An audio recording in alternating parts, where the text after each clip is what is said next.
hello. Long time no see. Not too long. It's America's birthday today. Happy 4th of July. I don't have any interesting plans for today, so I figured we'd head down to the beach. It's summer after all. And what are we gonna do at the beach? Well, we're just gonna sit around and watch TV.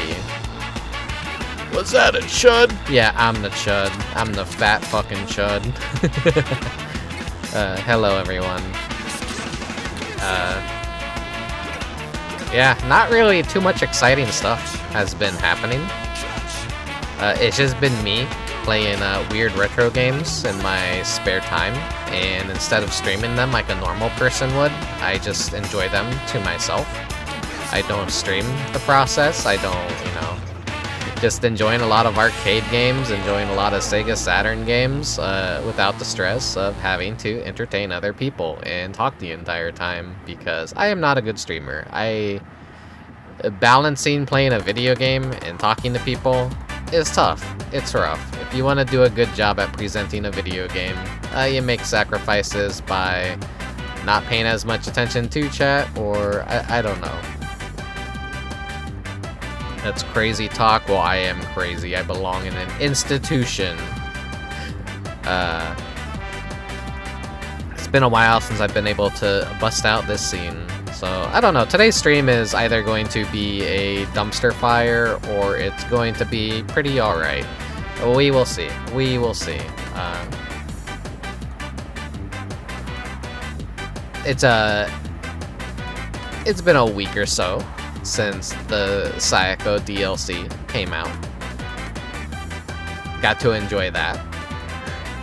Like a day or two after my Japanese collector edition arrived in the mail, which I'm like, whoa, what the hell? That was fast. Amazon Japan does not fuck around, apparently. They apparently knew who I was and knew how much I enjoy that game, and expedited the shipping to America from Japan 2 days overnight. Wow, for the VIP Incubus that really likes his weird giantess dating sim game. Hello, Nano. Shouldn't you be enjoying Anime Expo right now? That's currently going on. That goes on around the same time like fucking every 4th of July happens. The biggest American Japanese convention ever. Here it's kind of a shit show this year, but it becomes a shit show like every year. They're turning away people at the door because people traffic is too huge, and it's like, that's the hugest convention center they could possibly get, and there's still not enough room for all the fucking weeaboos in the United States. I'm hearing you as I head to the food trucks. Okay. Am I on your speaker, or am I in your earbuds?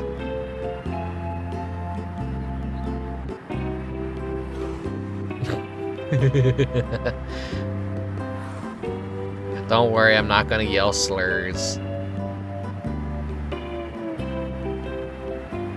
In fact, I'm not gonna do anything funny. I'm just interested. You're everywhere I want you to be. Not in your heart.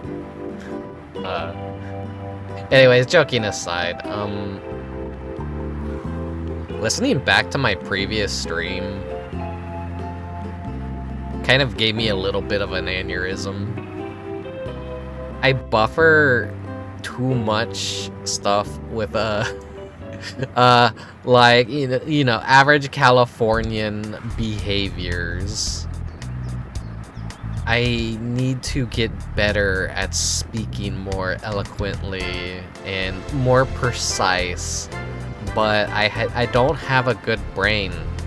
My brain needs constant buffering before I can finish proper sentences, and sometimes I'm just not even aware of all my little vocal stems that happen.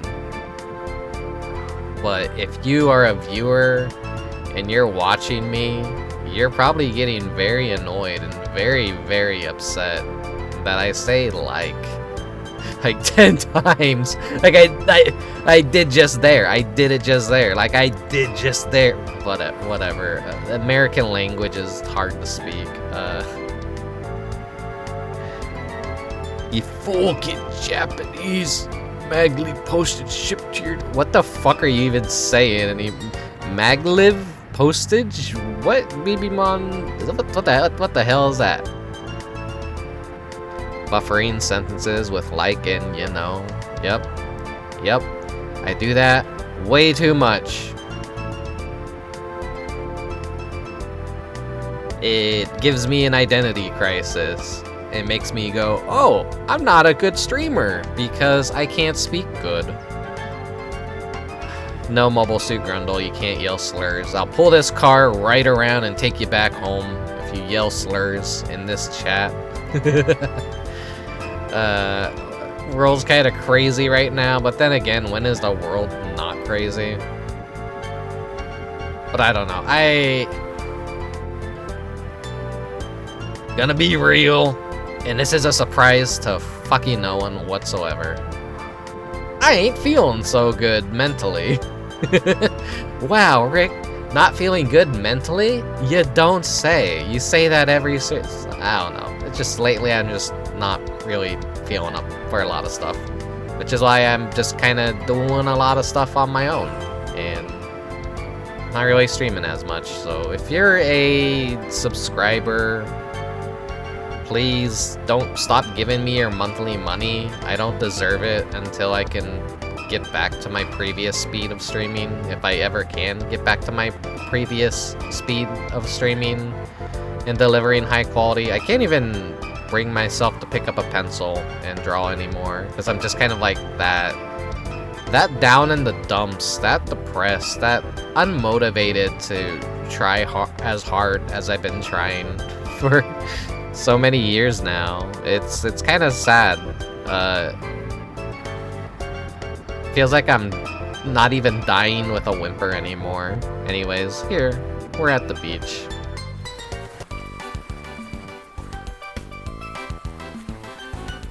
Wait. Oh, I did that transition like right as the music changed. I've been messing around with OBS just a little bit. I'm setting up different scenes to try and make it easier for myself to not have to set up everything and do minor different stuff between every stream. So now I have...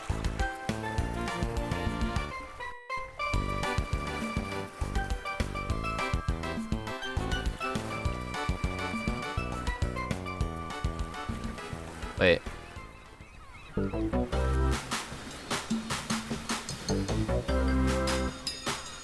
Okay.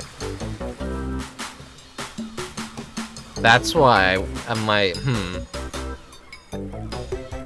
I was like, I don't hear the beach ambiance at my scene.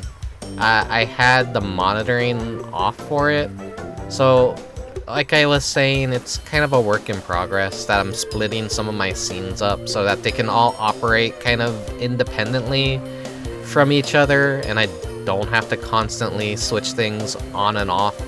It'll just be a single click of the button, and we'll be at the scenes that I need for a particular stream, instead of having to constantly tear up and build down everything.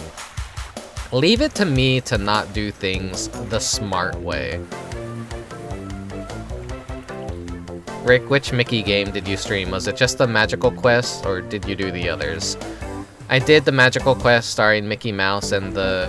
What's the second one called? The Haunted Circus or something, even though the circus wasn't really too haunted, but that did have the haunted house stage in it anyways. Or is it the Great Circus Mystery? I don't know.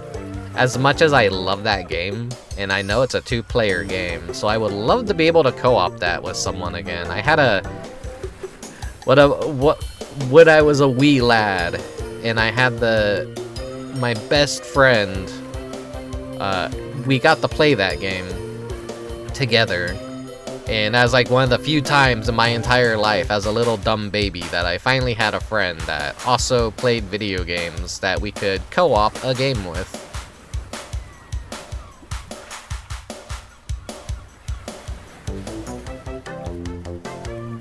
You hope they are color-coded scenes? No, it's the scene collection, so...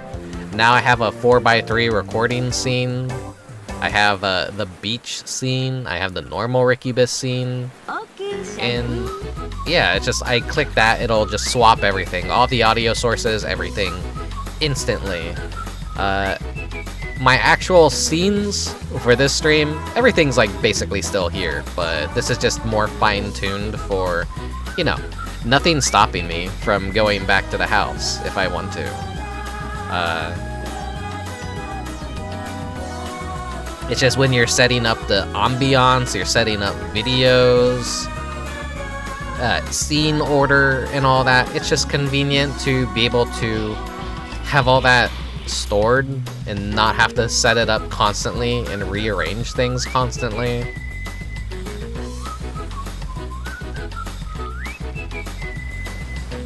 You were watching a dude play Mickey Mouse Castle of Illusion for the Genesis on the couch yesterday.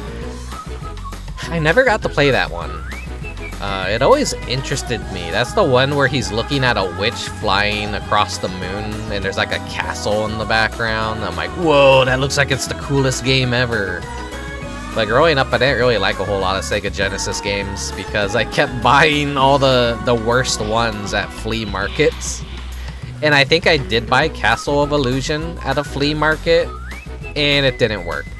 I went home, plugged it into the Genesis, it was so damaged it just never booted up, so I was denied the experience of playing that.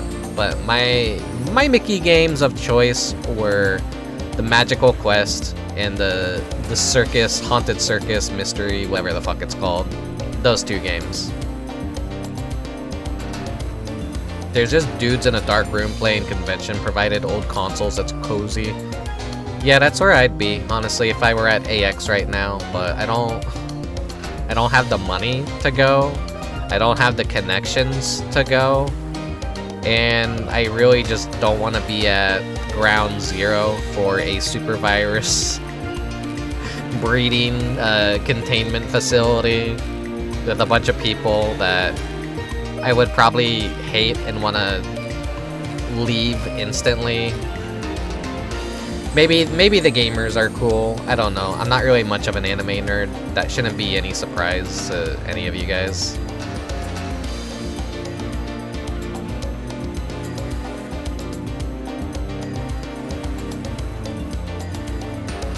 My nerdy Japanese specialty is more often than not just video games, and I'm kind of very surface level. When it comes to anime stuff, unfortunately, I have my stuff that I like, and... By the way, is the music too loud here, or is it just me? I'm curious. I take you to the Nikkei and Brown Dust 2 booth. I don't play Brown Dust. What? I don't play... I only play Nikkei.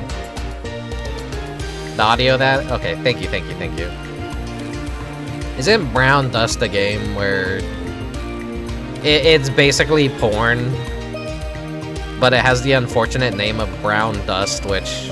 Speaking of Brown Dust, isn't that what happens at AX? No matter where you go, where you walk, you're constantly breathing in BO and farts. There's a lot of brown dust in the air from all the crop dusting happening. You see the anal areolas on those girls. Oh, yeah. And there's like a magical girl character that was basically pulling the magical wand out of her ass. And there's like that one chick that freezes you and turns you into a throne and then sits on top of you and you like see the view from below and you're like, God damn! The what? Hello, Orbert. Hello, Colchis. Thank you for subscribing for 36 months. Please unsub, though, because I am not doing good fucking streams lately at all. Please save your money. Thank you. I appreciate it. Save your money, though. I feel bad. calling your game brown dust and advertising with buttholes, it's very unfortunate. They know exactly what they're doing. They know there's some depraved people out there, kind of like feet fetishists. And I can say this because I am a fetishist of the feet. And I like feet, but when laws and censorship start getting pretty overbearing, no one is gonna start censoring feet. That's the thing. It's the easiest legal, like, loophole that you could just show feet, and only weird people like me will think it's erotic. And normal people will just either be disgusted or just go, those are feet. Those aren't sexy.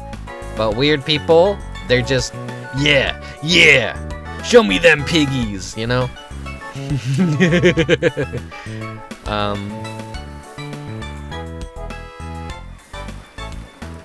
I want to say I have standards, that I'm not that easy to please, but I know some people are. There's that stupid anime feet juice shit that was happening at a convention a few weeks ago, where it's just a girl in anime girl cosplay, putting her feet in a cooler, and then charging like $10 or $15 for a shitty little cup. Or maybe not even a cup, but just taking her feet out of the cooler and letting the weeaboos drink from the drops on her foot. That's how you scam an idiot. That's how you lose faith in humanity, and I've definitely lost faith in humanity long before that stuff has even happened, but... And then a bunch of people were spreading rumors that they got STDs or they got sick from the anime foot juice, and... I hate social media. I hate knowing what the rest of humanity is up to. If I could end everything, I would just press the nuke button if I could. I have a demon, it'd be fine. Everyone else would die. I wouldn't. The world's a insane, stupid, crazy fucking place. I'm not sure I like it anymore. At least I got my old retro video games to fall back on, you know? Twitter is one of the few places you can see everything fall apart in real time. Yeah, this is why it's just best if you don't even look at Twitter anymore.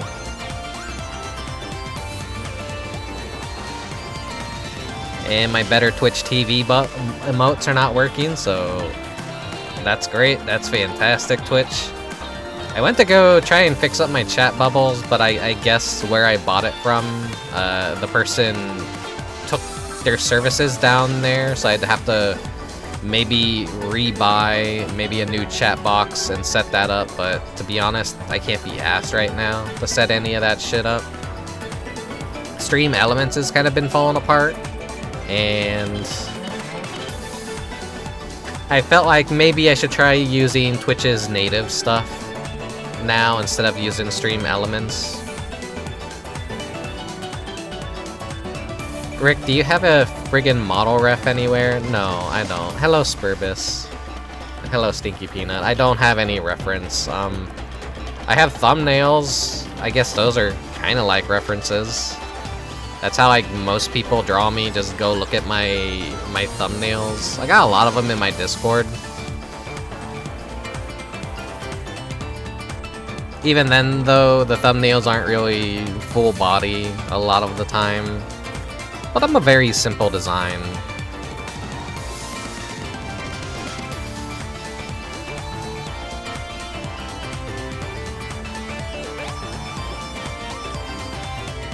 I always look at my thumbnails and go, wow, yeah, though I've never drawn the full body too much, have I?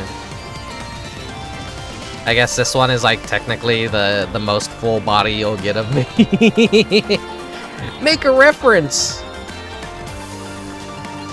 I don't know, I've done some doodles sometimes where you could kind of see my full body.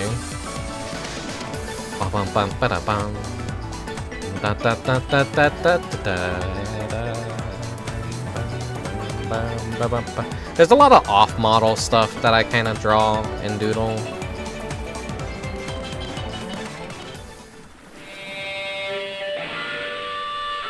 I mean, this is kind of like pretty on model, except, you know, the giant hole where my heart is, but that's usually covered up. That's usually covered up. You guys don't see that. This guy doesn't have a heart. Everyone point and laugh at him.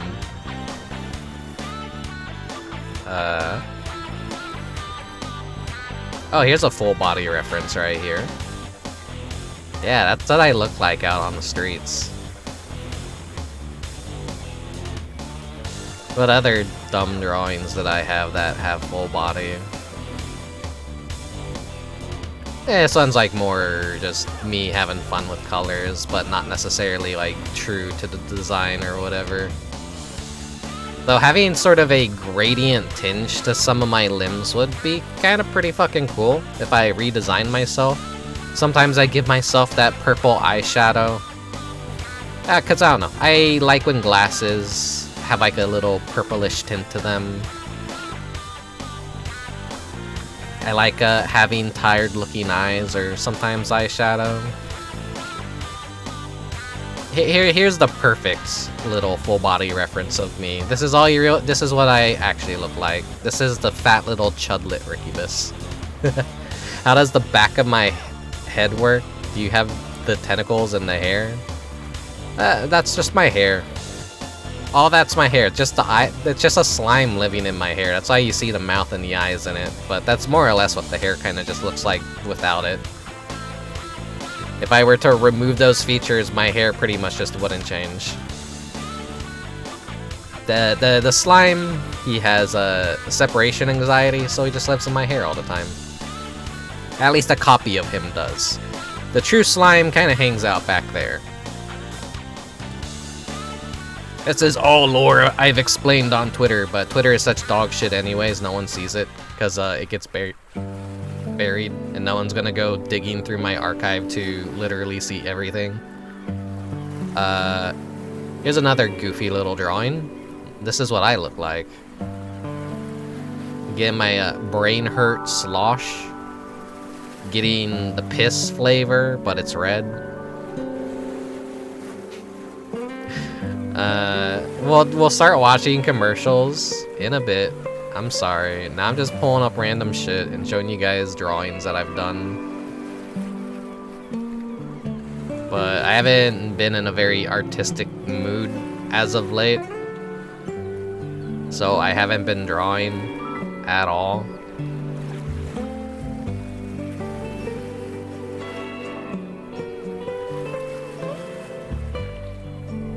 Oh, that one's large. More of a little experimental doodle of like the other things that you never really see on my model, or I never really do or play with, like different outfits or modes that I would have. Technically, I could have wings. One is an angel wing and the other is damaged for some reason. It's almost as if some sort of corruption took place. Another mode of the wings, essentially, where it's just slime, inky slime wings. I don't really experiment a whole lot with being made of ink. Usually that is... Usually... The entire character is essentially... I'm an incubus, but it's ink. I-N-K, and so, you know, CMYK, which are these colors right here, which I didn't realize this made it look like I was pansexual, but no, it doesn't mean that. It's just cyan, yellow, magenta, and black, CMYK, which is like, you know, ink, printing. That's the entire purpose of my character design, is to just be that.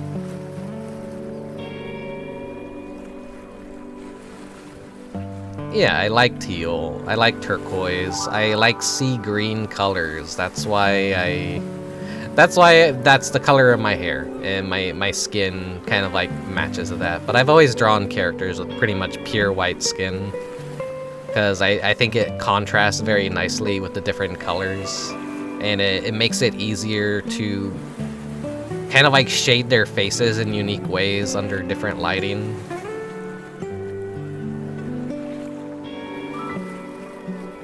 It's like kind of having a blank canvas for colors. You don't have to like really balance anything around the face. Who's this weirdo right here? What are the implications of this one? If there's ever a lore video, no, there will never be a lore video. I don't have the budget or the time or motivation to make one or anything. Just assume that that is my kind of humanish disguise. Maybe. I don't think I'm really being subtle or disguisey with something like that. But if I'm in human form, yeah, that's kind of like the hair color that I do have.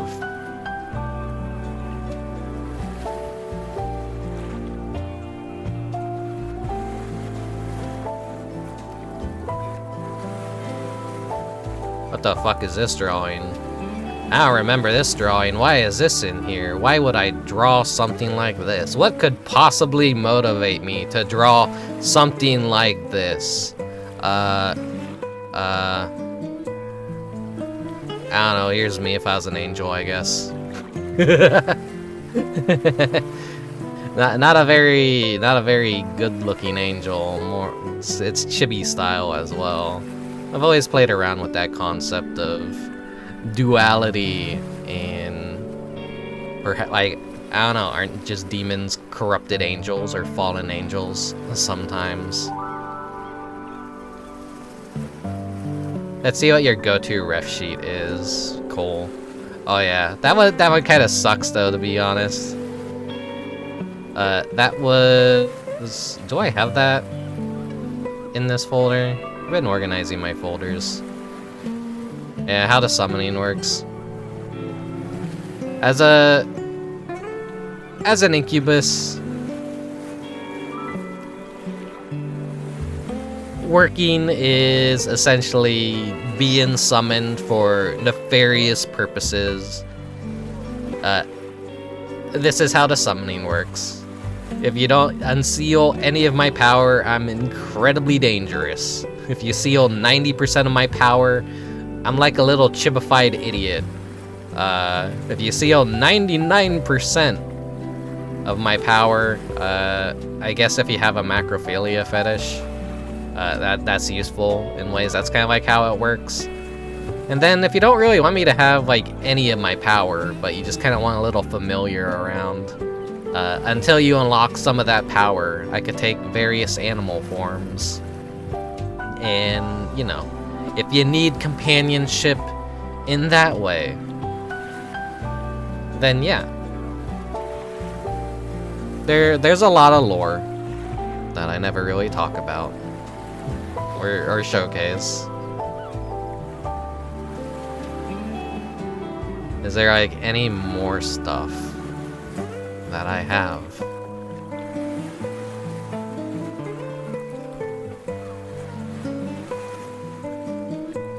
I guess there's this.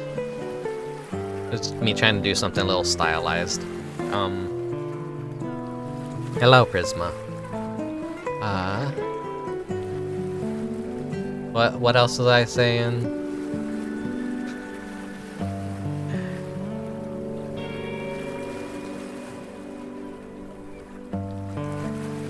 I guess this is the most notorious full body art that I've done of myself. But it's not 100% accurate to what I am. That's, you know, just a special little bunny suit drawing. Oh, god damn! Oh. I have glasses in the case I want to be a nerd. I still need to make a glasses asset for this model. My state of being is usually being a fucking obnoxious nerd anyways. I always make myself look like such a goddamn whore with all these drawings.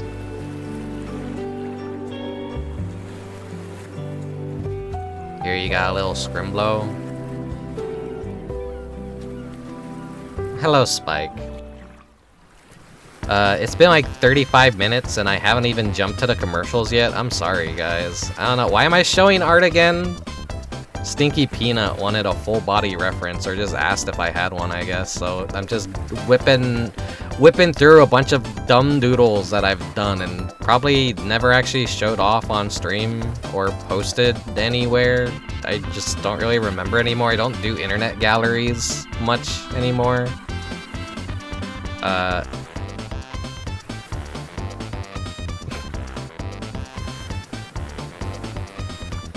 like this one. It's me offering you a crayon. I saved you the red one because they're my favorite. Like, I see I have a little transparent pixel on it, and that's bothering me.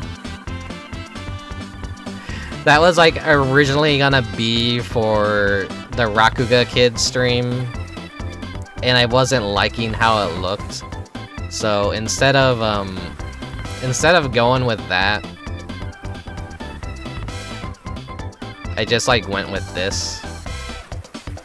Which that was a fun game. I wish I could play it more. I wish it had like actual net play so I could play you guys at it.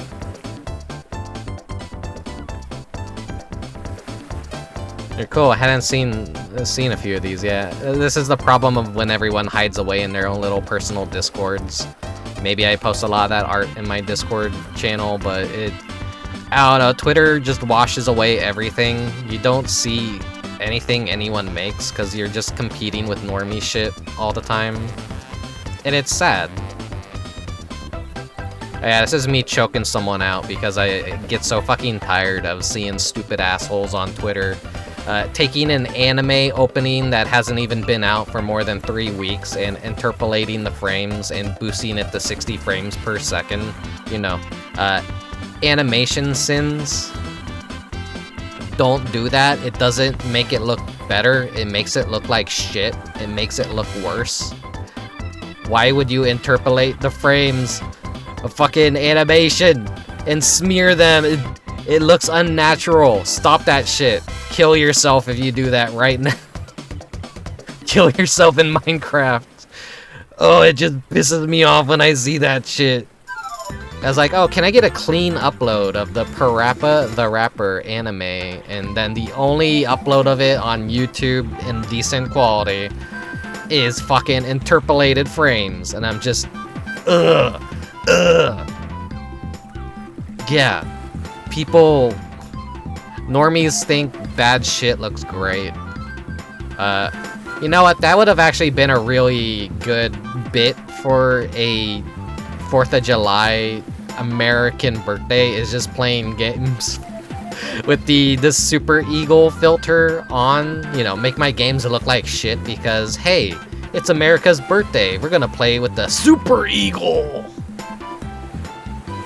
No, that would have been a shit bit. That would have been a very bad first impression if anyone is not used to my bullshit and doesn't know anything about me.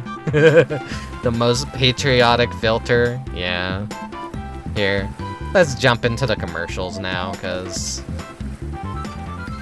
I've talked your guys' ears off for way too long. We need some entertainment.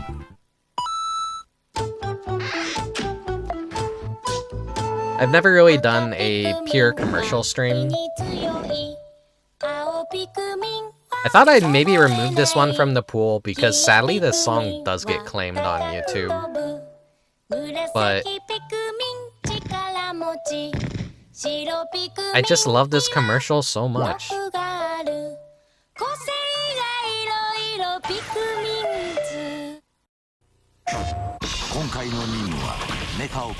Thanks for showing art.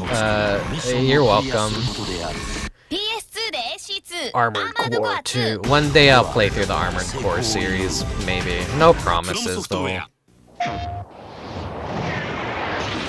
I hear even on emulators and translation patches, they get kind of fucked up and broken.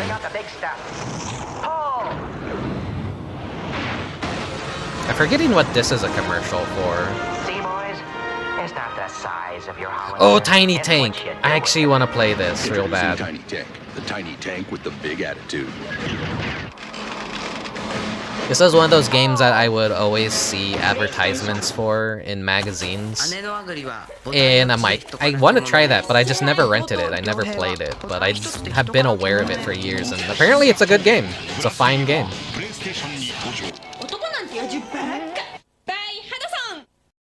You remember when Bloody Roar was a thing?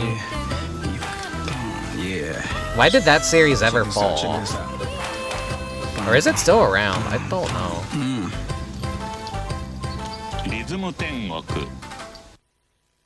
I like how most games from the early 90s featured a character with big attitude. Yeah, we need to bring that back. No one has attitude anymore. Speaking of 90s characters with big attitude, I was playing Willy Wombat for the Sega Saturn last night because I couldn't sleep. You're like, what the fuck is Willy Wombat, Rick? You're making shit up. No, Willy Wombat is a thing that exists. It's a interesting little Saturn game.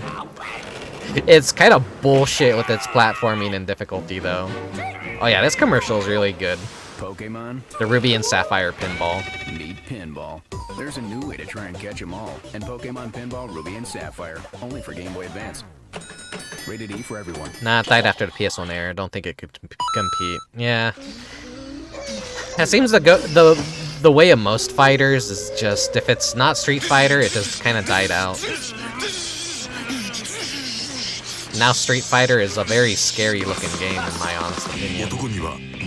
I do not like Street Fighter 6 aesthetic at all.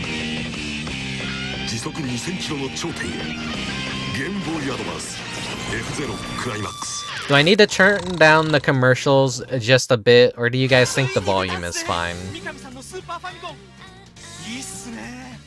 Oh yeah, this is that exorcist, but she's sexy and she has very long legs.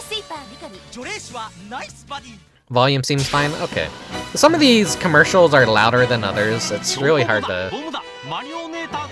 They're all individual files of varying qualities and sound qualities as well. But I do collect them all individually. I do fix the aspect ratios. If they have mono audio, I'll make them into stereo. I'll kind of like doctor them up a bit to make them better if they're a very messy upload or like in pretty poor condition. You know, I'm complaining about people interpolating frames on shit. There's a lot of people out there that they just go, oh, I need this to be in 16:9. And they kind of like add those stupid borders to it. I'll cut that shit out and fix it up.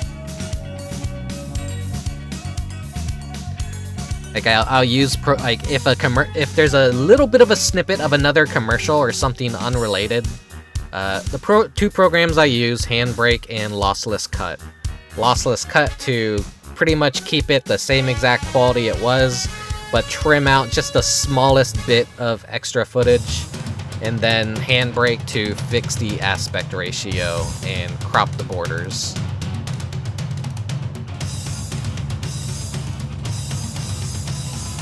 I think the aesthetic hit a fucking brick wall after Ivy, but I guess people like it. Street Fighter 6 is a small bit of a boring spot at the moment. Like every music label ever, yeah. Yeah, this isn't necessarily a commercial, but this is a game opening. I removed some stuff from the pool today just to kind of like try and keep it games, media, and commercials. I really want to play Toomba on stream, but it's a game I'm kind of intimidated to play on stream. Because I've never actually beaten Toomba. I've only ever played the demo disc and rented it and, you know, maybe got halfway. But little kid me didn't understand Toomba as much as I wish I did. But as an adult, I think I would understand it better.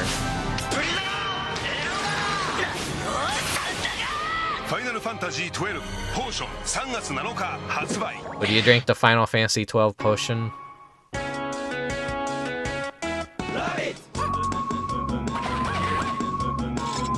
This has been a game I've wanted to play for Valentine's Day a few years, but it just... I haven't bothered setting up DS emulators yet. Big Nintendo, if you're watching, yeah, that's why, because I don't want to infringe on Nintendo's copyright.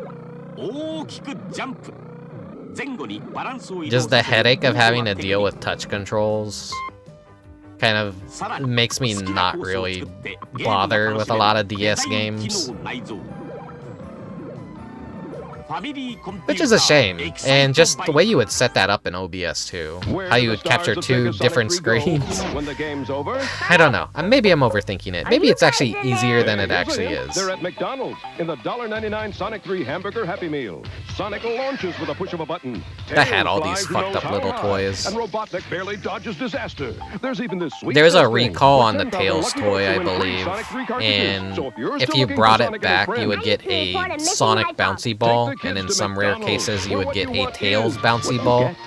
And I think the Tails bouncy ball is probably the rarest toy of that lot and worth a lot. You need a friend to trade with. Might not be an option for you, but a hacked Wii U works very well for it. Yeah, remember, that's how you played Elite Beat Agents, Spike. And I remember you saying that. And I do have a Wii U laying around. So you can grab a link cable and a friend. It would be an option, but also I'm just kind of fucking stupid. And when it comes to modding shit, I don't really have any help. And I will probably brick my console on accident, even if it is super easy.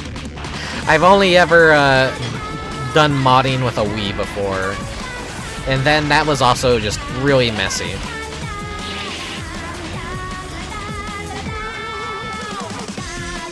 Like, there's probably way better ways to mod a Wii now, and much more cleaner ways to mod a Wii.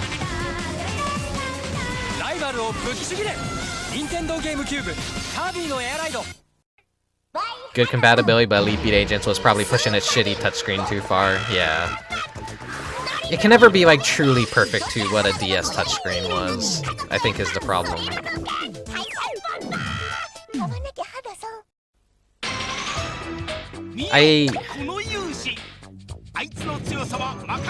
I love these little exclusive pieces of animation that are locked to video game commercials. Yeah, the 80s and 90s had so much of this.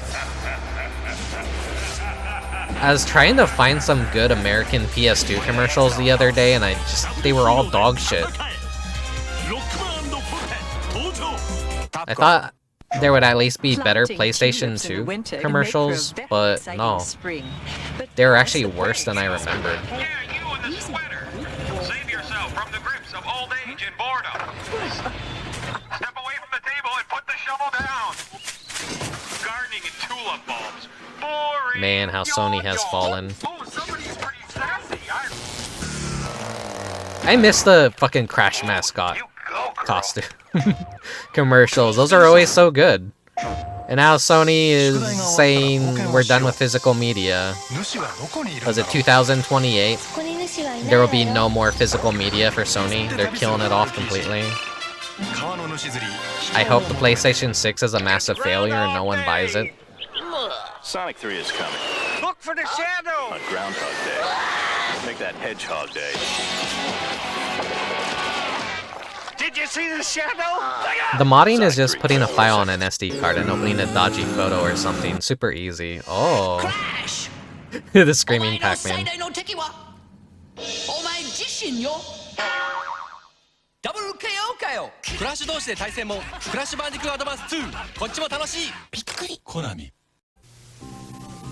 So weird how there's some exclusive Crash games for Japan. At least, I think maybe that DS party game was exclusive to Japan.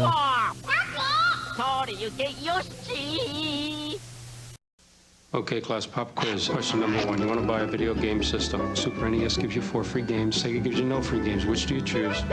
Was Nintendo allowed to just put a Sonic shirt in their commercial? Video game system. Super NES gives him 4 free games. Sega, no free games. Which should Farmer Brown choose?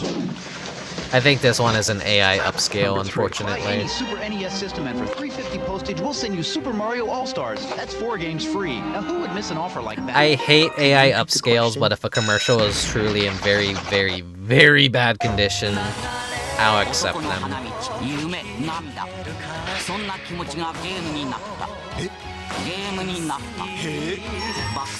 And yeah, Prisma, that was Sweet Tooth. There was a while where they had commercials for the PlayStation 1 that featured Sweet Tooth, Lara Croft, and Crash Bandicoot. Capcom is always a very weird company because even back in the 90s and stuff, they were using licensed music in practically every commercial.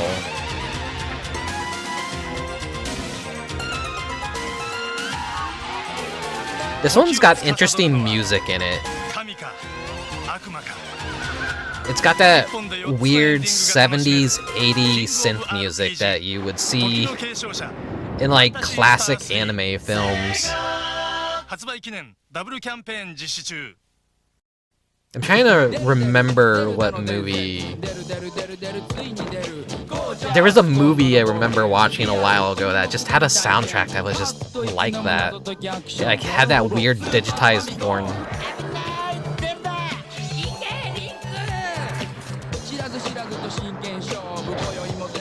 Sweet Tooth was cycling through lots of designs in that era, and those were his redhead years. Didn't they not put Sweet Tooth in the second game? Wasn't he like an unlockable character or something? They didn't want him to be the mascot initially, but he kind of just became the de facto mascot. Ah, we got some play motion. Yeah, I've been playing so many fucking shoot-em-ups lately. I've basically played through the entire Parodius series because I just fucking felt like it. I've been playing Princess Clara Daisakusen. That one, like, isometric,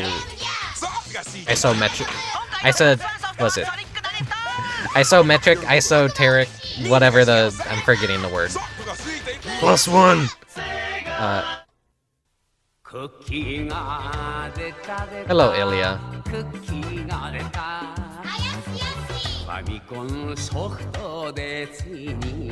I've never played Yoshi's Cookie, which is isometric.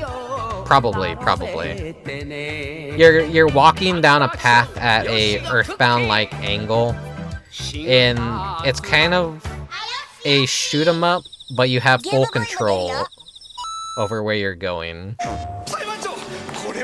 It's a funny one because it's made by Atlas, that fucking Sailor Moon. I have no idea what this game is, but I want to play it, but it's, of course, Japanese only. And it's probably never gonna get translated.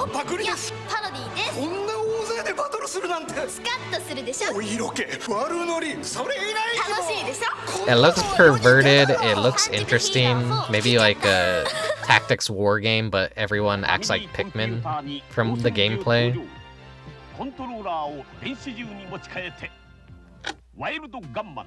Yeah, I've seen some of those. When I played it last holiday season, that was at my birthday stream when I had to go to the DMV. I played I played the Twisted Metal one, and once I cleared the campaign, I watched Sweet Tooth's final scene. We must band together to fight Spyro and his headbutting. Did they ever re-release the game and keep all those in? Because they should have. $129? Stay away from Spyro.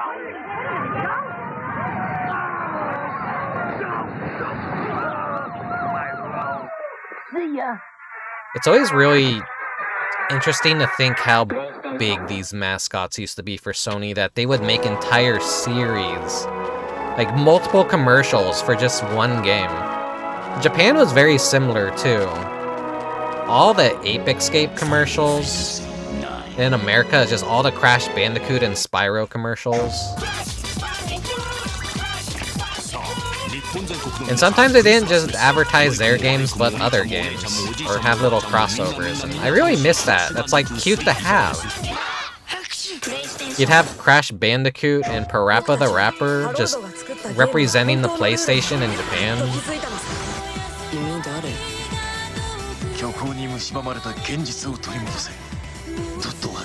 Still hoping the new Dot Hack game is gonna be good whenever it comes out, if it doesn't get shit canned. I heard all they had to show at Anime Expo was a new piece of concept art, and that was it. Just a little slap on the ass and go fuck yourself.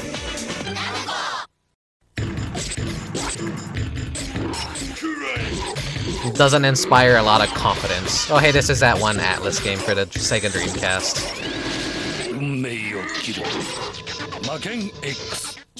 I gotta try that one day. I hear it's kind of shit though. I have no idea what this is for, but I assume it's maybe some service where you could take your game cartridge, plug it into a machine, and maybe get DLC, or maybe just save files that are completed. It's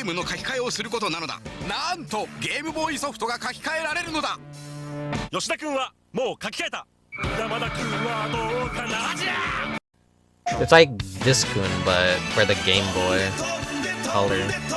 Tonde, tonde, tonde, tonde, tonde. I gotta have a real Klonoa stream one day. I've played through that game and already beat it on stream and never fucking uploaded it to YouTube. Because I felt like shit about that stream. The new Dot Hack is going for the Persona audience 100%. Yeah, that's the vibe I kind of get. There's gonna definitely be some compromise. Japanese commercials are great. Yeah, they are. There's good American ones too, back when American advertising firms were actually interesting and allowed to do some weird stuff. The aspect ratio for this one looks like it might be broke. Maybe it's intended to be 16:9, but I accidentally removed the letterboxing. I have to go look this one up and find it again. Because this definitely looks like it was intended to be yeah, definitely. This is like intended to be some sort of theater cut commercial. I am going to have sex with Klonoa. Good luck. Hello, Chicken Pea. We can spit Ilya. Playing with the real llama isn't much fun. You guys are the reason no one can be normal around Klonoa. That's why I can't play Klonoa games without you guys getting bricked up in chat. Fuck. I just like the cute little mascot. I like his fun little games. Why do you guys want to fucking spit roast that poor innocent creature?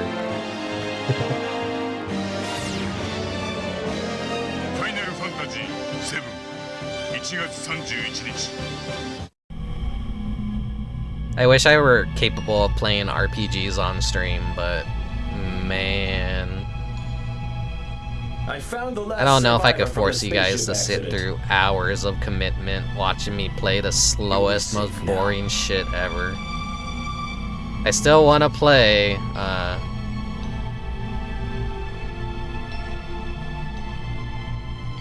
Number 7 reporting from point. Is this a cutscene?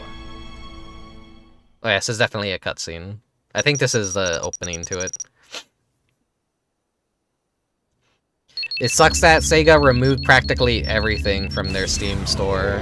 They're like, fuck you, you don't get to play our old games anymore, but we're not going to give you a way to play them at all. I thought they were supposed to make some sort of subscription service where you would have access to a classics backlog of all their stuff. But we haven't heard anything about that. And all that stuff still got delisted from Steam. Give us a way to play Space Channel 5, Sega, otherwise I'm gonna install Dreamcast emulator. Not that I totally don't have one already set up and could just play it any time of the day I would want to. At least Tails gets girls sometimes. I have never seen Klonoa in straight furry porn ever.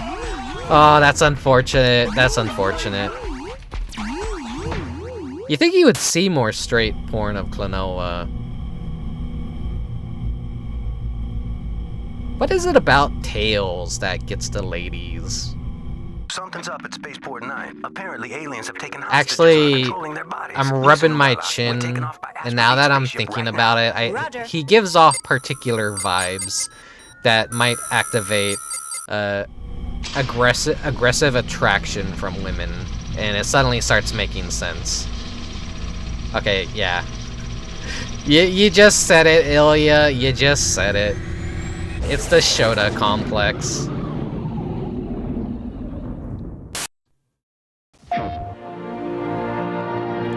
Dude's a furry fleshlight, I'm afraid.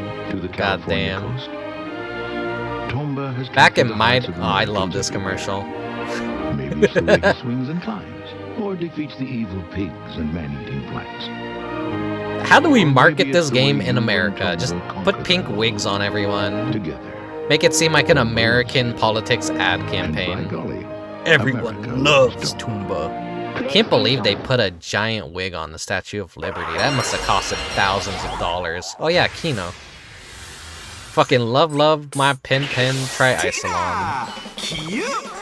Every Pan's heartthrob! Mr. Ball! Looking good today in that red head. Can one of you horn dogs please play Klonoa Heroes? That's the Game Boy Advance game, right? Where it doesn't even play like a Klonoa game.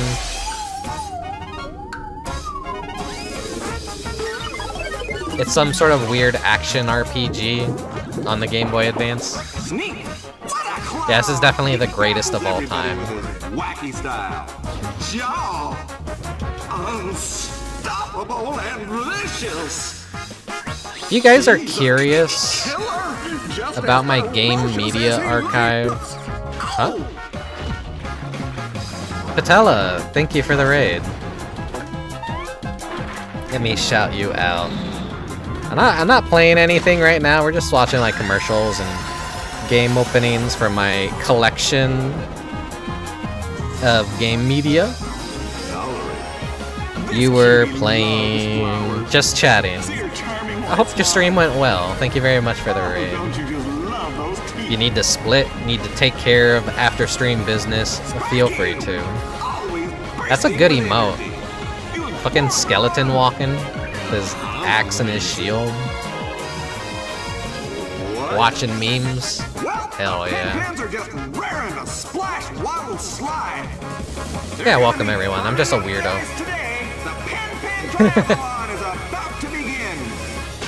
A normal VTuber has a proper introduction to tell everyone about themselves. I'm just a fucking weirdo. I like dusty old games no one gives a fuck about. Bomberman Hero on N64. Is that Spinal? That's like what? What's that rare fighting game? Fuck that. Forgetting the name of it right on the tip of my tongue when I need it. But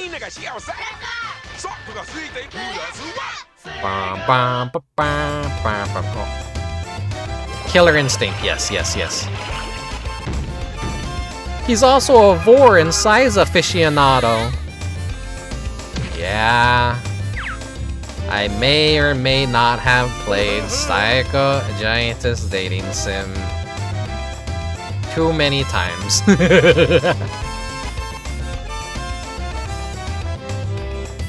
This is probably one of my best streams that I have ever done. If you're unfamiliar, and if I had to sell like someone on any one of my streams, the SpongeBob SquarePants Super Sponge stream is... I put way too much goddamn effort into that stream for what it was.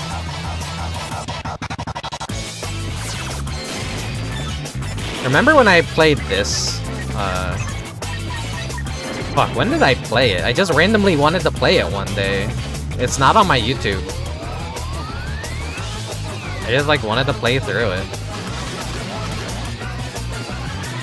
Okay, here I got the VOD link.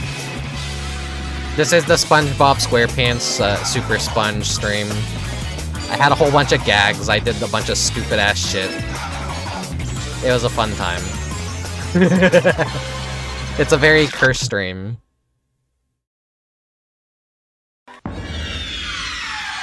But yeah, that was the hard PS1 SpongeBob game.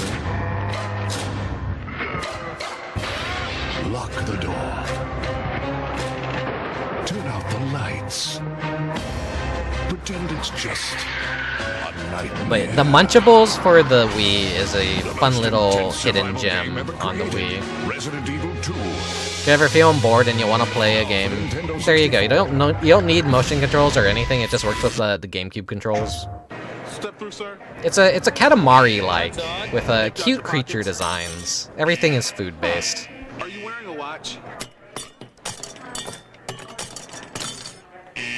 Oh, for goodness sake. Every time I come here.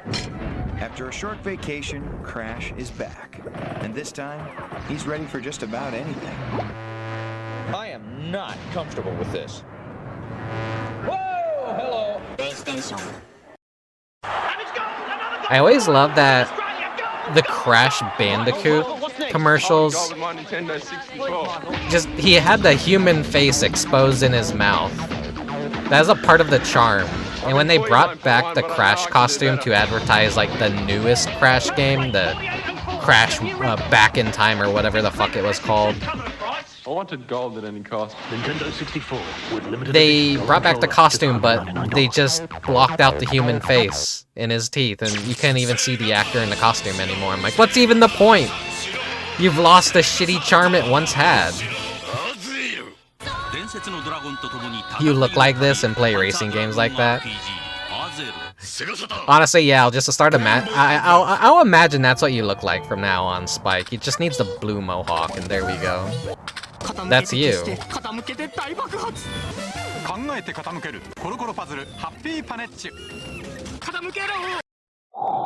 said it wasn't humanly possible, but now you can have Oh, when I got my Game Boy, this was the guy that was on the cover of the box. Introducing Game Boy. My Game Boy was gifted to me by a friend of my mom's. It was one of the nicest gifts I ever received, honestly. And for head-to-head competition, use the revolutionary video link and blow your opponent away. Not even my grandma ever gifted me anything that costed more than $5. But my friend's mom was just like, yeah, here's a fucking Game Boy since I know your kid loves video games. Utilize your superior skills, your superior intelligence. Sit down, rodent. Sarah, baby. Oh, you were one. Did you just hear the firework outside? Learn to defeat your ruthless enemy, Steve Hackensack. Ryan, you're gonna get rude. Shut up, quadruped. It's thinking. I always love this series of Sega Dreamcast commercials. Their quality is always kinda shoddy, though. It's another one of those unfortunate victims of just bad preservation. So you have to rely on a lot of AI upscales to get decent quality versions of them. But they're not like the... Oh, I love this commercial. It's just pure fucking chaos.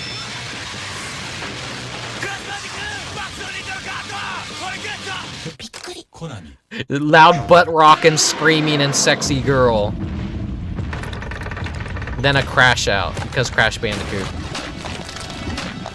This is the best Dino Crisis commercial ever. The Japanese men think of their wives. Here's a horse racing game. I gotta get Mechanic Cat to play the horse racing classics on stream. Whenever he does his rebrand. Go ahead, callers. How do I get from World 3 to World... Don't ask me. Call for Nintendo Power. Operators are standing by and the call is free. Subscribe now and get the first... It should have been 1-800-MARIO. Tips on Super Mario Brothers 3. Do not call this number. Do not call this number. Or do. I don't care. Don't do it.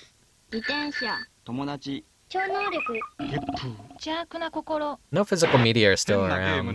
Luckily, Nintendo keeps physical media alive, even if we're on kind of like the game key card shit. I want to say the reason why they do the game key card shit is because the SD card reading speeds are still... There's a technical reason behind it that I learned. It doesn't justify game key cards, but it makes you understand why they're trying to force it. Because some games will just naturally play better directly from the hard drive. And if they're on a SD card, it's essentially kind of holding back their speed just a little bit. The game performs worse because it's playing from a media what do you call it? An SD card that has like a worse read speed than just right off of the hard drive. That's unfortunately why game key cards are a thing. It's not necessarily pure evil and greed. There is a technical reason for it. Nutcracker. Speaking of stuff that I would see in game magazines all the time, army men were everywhere in gaming magazines. Every single magazine, I would see at least one ad for those motherfuckers.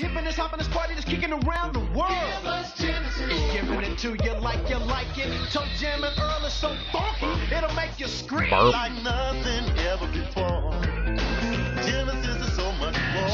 There are like 13 plus of those Army Men games. It's surprising that they would have that much games and they just don't anymore. It's like, what the hell? Where did all these game franchises just go? Were they just faking it till they made it this entire time?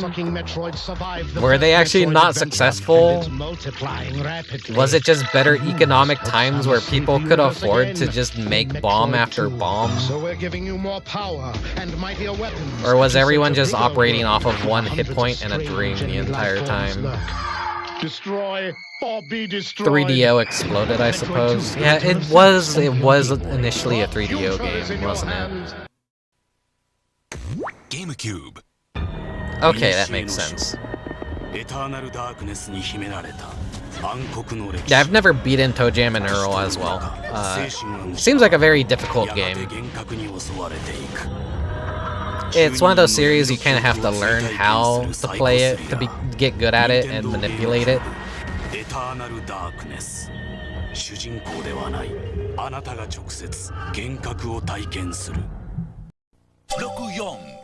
Like, I always wonder about the Xbox Toe Jam and Earl, and if it was a good game or a bad game.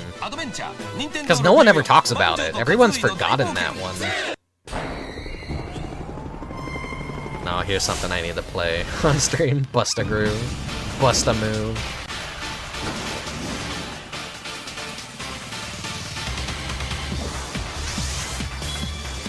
What is it, like a Bust a Groove? Bust a Groove in America because it's Bust a Move in Japan, but Bust a Move was the Taito Puzzle Bobble rebrand. But the Bust a Groove. The artist behind this game also worked on Super Milk Chan.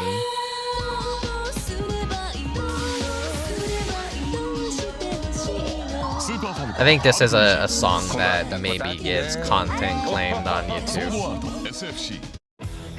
There's never been a game like Sega Saturn. Sega Saturn. Never been a game that's allowed you to fly, fluid and free, in real-time 3D. The Immer's making really good progress on their Saturn emulator, but it's not perfect.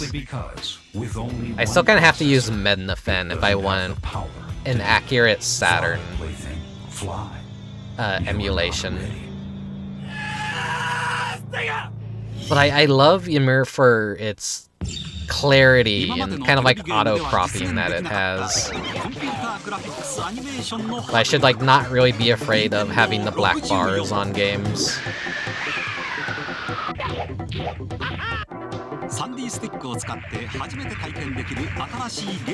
You have Nights on Steam. What you do have, that version is actually a Japanese exclusive PS2 remake of the original Nights. The Sega Saturn version is a different game, but more or less it's kind of built off the blueprint for the original anyway, so the Steam port isn't the worst. It's serviceable, it's decent.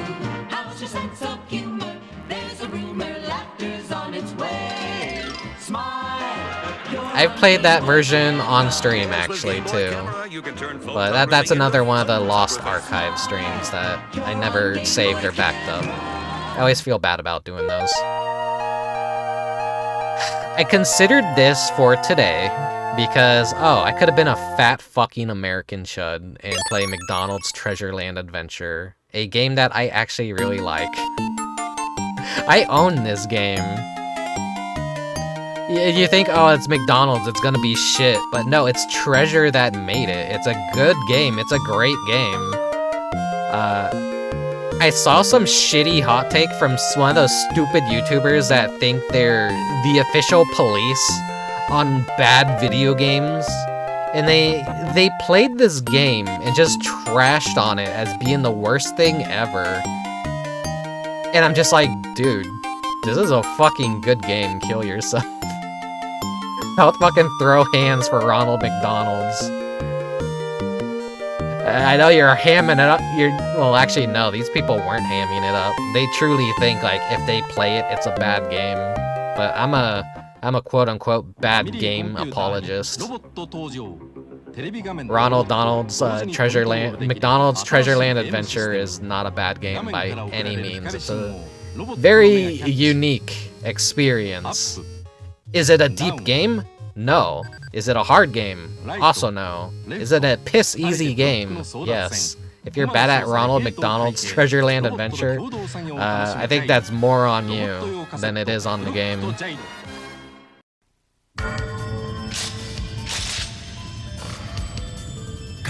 There's too many people that watch these YouTubers talk about video games that quote-unquote suck ass and didn't realize that they were playing a character the entire time. So it ruined their opinions and their own critical thinking. Now order Domino's and get your Domino's like, they just didn't realize. Instant win game card with a chance to win thousands. No, these are great games. They're just playing a bit. They're just hamming it up.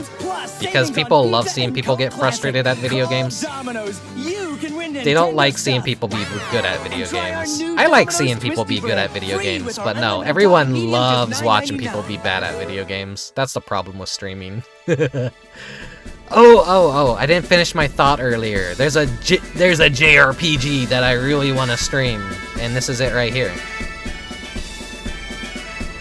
Okage Shadow King. I patched my version of the game so that Ari will have his Japanese eyes and not his American eyes, because I like the Japanese styled eyes of the main character. For some reason, the localized version of Okage, they gave him a very normal-looking straight face. And like a nose. And it's funny because it reflects, like, this game had action figures for some reason. Even the action figures got localized. So the American Ari has the face of the American Ari in the game, and the Japanese Ari figure has the Japanese Ari face from the game. It's funny and interesting. Those action figures are worth hundreds now. Back when I had the chance to buy them at an electronic boutique, I really should have. But I was a stupid kid, and money was limited back then anyways. Unfortunate. The figures are kind of shitty, not gonna lie. The quality doesn't look like they're the greatest, but just the fact that anything back in the day could get merchandise and action figures was amazing, because you look at shit now and nothing gets anything unless it's already a proven success. But yeah, this is such an iconic opening and visual for me. So I really just love the green grassy field and the yellow giant moon. And this entire game style, it's just like Nightmare Before Christmas. It's original. You got weird Scrimblow characters, weird freak shows. It's all the enemy design kicks ass. The concept kicks ass. I love it a lot.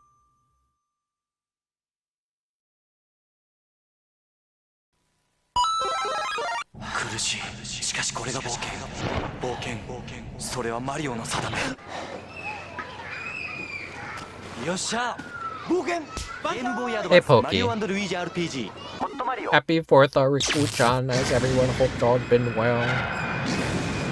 Things have been things. Happy 4th of July. Go eat a hot dog for me, because I don't have no, I don't have no 4th of July barbecue today. I ain't doing anything special. where good friends go at it, live and uncensored, with tag match battle. Fucking love this commercial. Pair up in a battle royale of 50 The company behind all these mascot costume Mario commercials from the Nintendo 64 and the GameCube era, they used to have that YouTube channel where they uploaded a bunch of behind-the-scenes stuff and it got deleted, so I guess Nintendo was like, hey, take all this shit down. Or something happened. It sucks because we lost a lot of good media when that channel shut down. There's like a really good YouTube video like talking about the advertising firm that handled all that stuff and like all their commercials, and I guess it blew up the old channel and brought attention to it, and so yeah, Nintendo was like, take it down, you're not allowed to use our characters in this way or show the behind the scenes stuff. So that's what I'm assuming allegedly happened.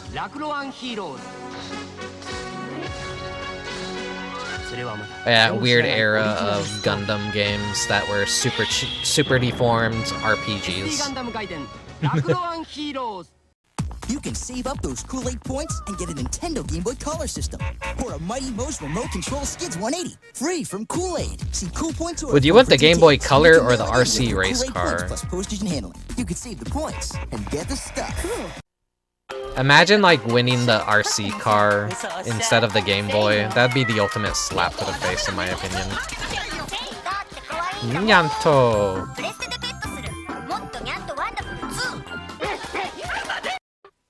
GameCube. A pet game that's so real your landlady will think you're keeping an actual pet. RPG で集まろう。さあ行くよ。ファンタシースターオンラインエピソード1&2。Oh yeah, thank you for the take care of yourself redeems like 21 and 43 minutes ago, Prisma. I'm drinking my drink now and doing stretches.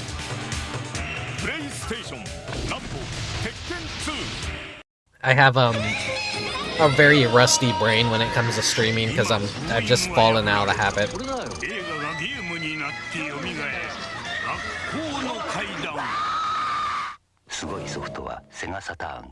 Sega Saturn. I want this thumb puppet. The DS Beautiful Joe was such an oddity. It's kind of like Beautiful Joe 2.5. Like it's canonical to the story. I think that's like the very last Beautiful Joe game, so Beautiful Joe 3 never happened. But hey, the creator's back with Capcom now, so maybe it could happen, but hopefully it doesn't get the modern game curse or it's gonna look like shit. I'm so worried about Okami 2 and what it's gonna look like. Oh man, I really want to try out Enemy Zero. It looks like such a cool game. It's a part of the D franchise. A franchise that I kind of have to try out.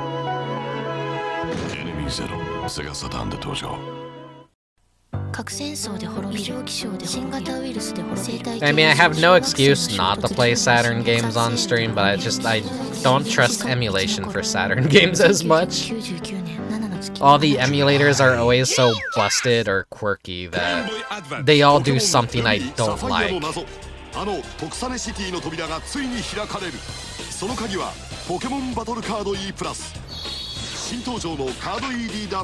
E-reader in a dream.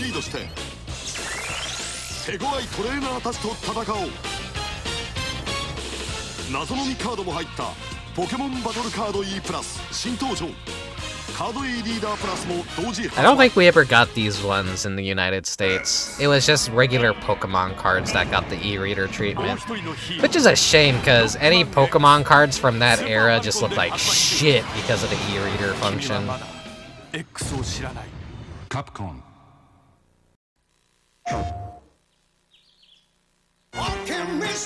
You had a couple of the secret battle e-reader cards. Nice, nice. So maybe that means that they did come out here. Or were they just baked into the regular Pokemon cards?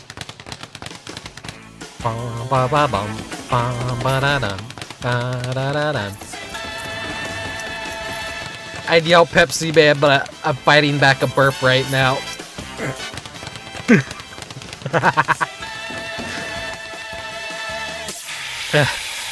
Sorry, too much Royal Crown soda, RC Cola.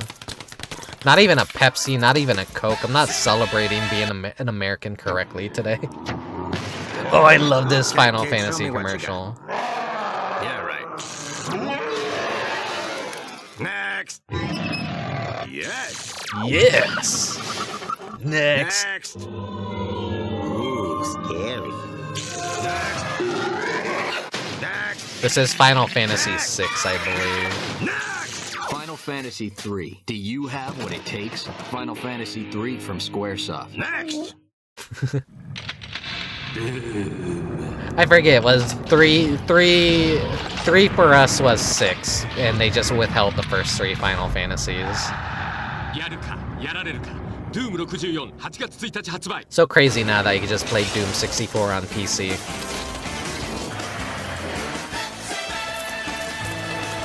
Nintendo 64 losing its exclusives even in the years 2026. Some of the scrimblows have just escaped the platform and found life in Steam ports. The Nintendo 64 is not the greatest console of all time like people LARP that it is. It's a fun console. It's a very nostalgic one, but by no means was it the best console of its generation in my opinion.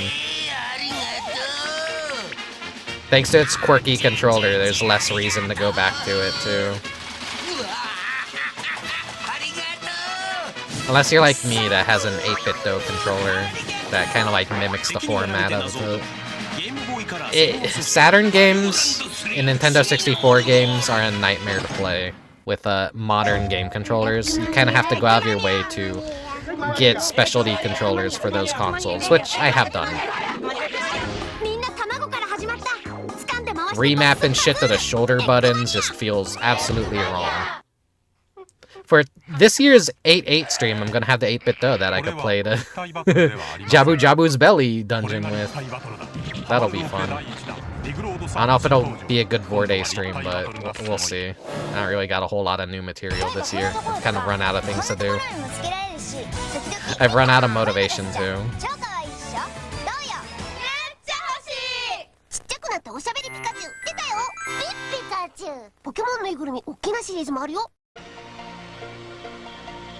Oh yeah, speaking of a game I've played a whole bunch off stream.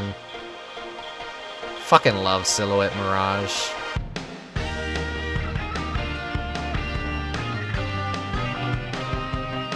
The PS1 localized version of it is such dog shit that I'm happy there was an English translation patch for the Sega Saturn version.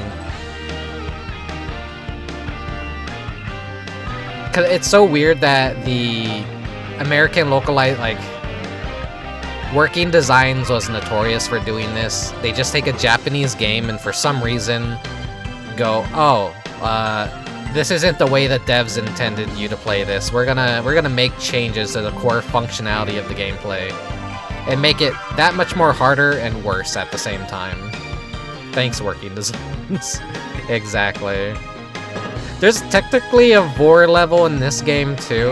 I don't know if it really counts though, but I may as well go get a save state of that. I have no problem just like playing through this entire game in an hour or two. I'm pretty decent at it, I think. I suck ass, but I'm decent enough that I can just beat the game.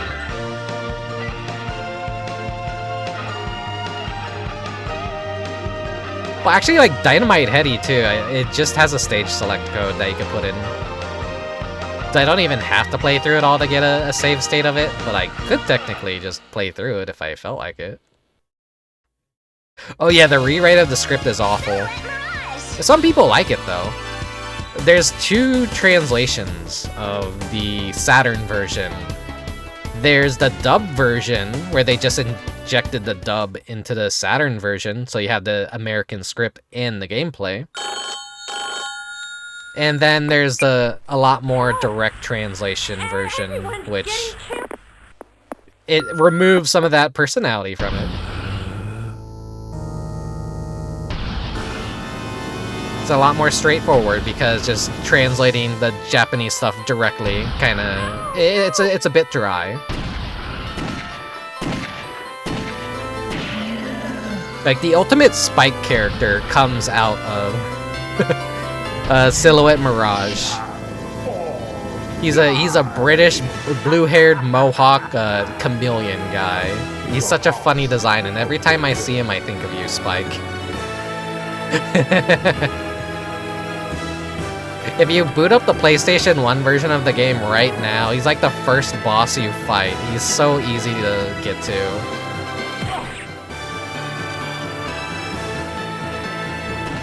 He's got a log that he spins around on, and if you just let him spin forever, he gets super sick and then vomits. Yeah, I think that was me. I made the Spike-like chart, and it's just a bunch of like blue-haired mohawk characters from video games, and he was a part of it. You have Spike from the Mario series, the little green guy with the blue mohawk. You have a video game called Kirby's Pinball Land, and Kirby's. Oh, it's a little claymation Kirby. There's the blue-haired clown from the the Wacky Chase or whatever. I forget the name of that game, but the clown game. Get Nintendo's new Kirby's Pinball Land for Game Boy, and we'll bet you won't go. God, that commercial for Kirby is so dog shit, but great at the same time. Great for the stop motion, but annoying for the like. Let's just have people jump in the camera and go. It's stupid.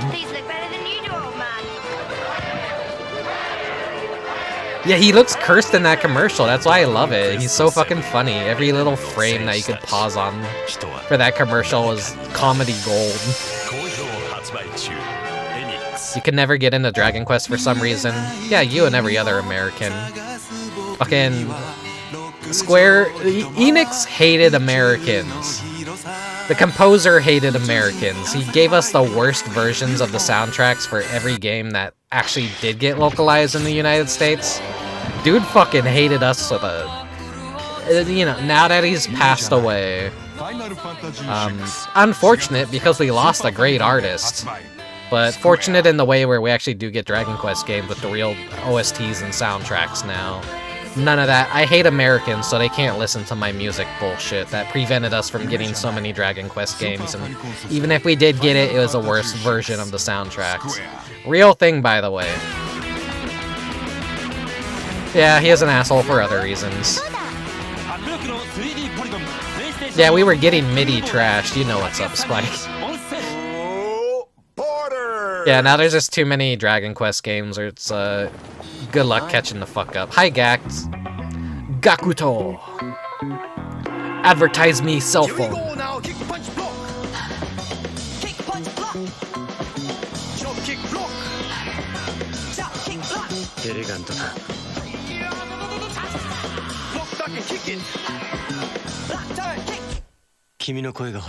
Hey, Gakuto! It's such a funny commercial. Now you can take Sonic around the world.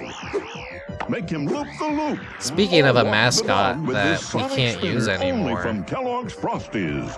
There are 4 to collect with tokens on special Frosties packs. The furries have driven Tony the Tiger off of the internet and off of Twitter.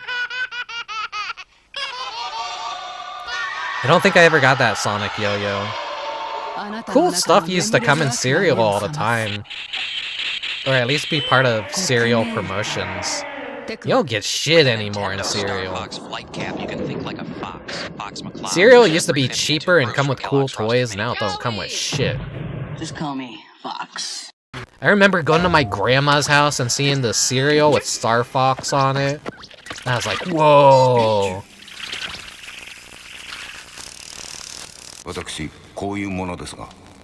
That was when I was pretty young.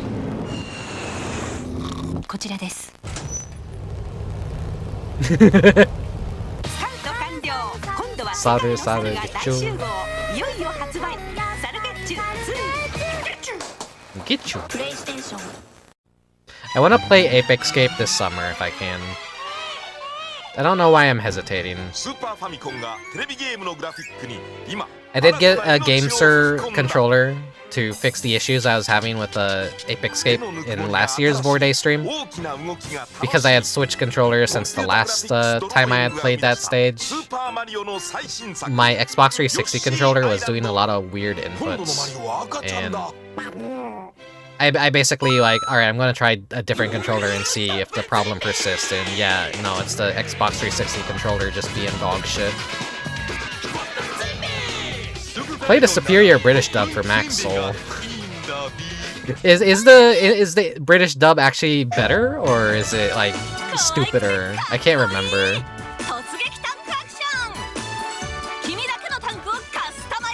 I probably should like.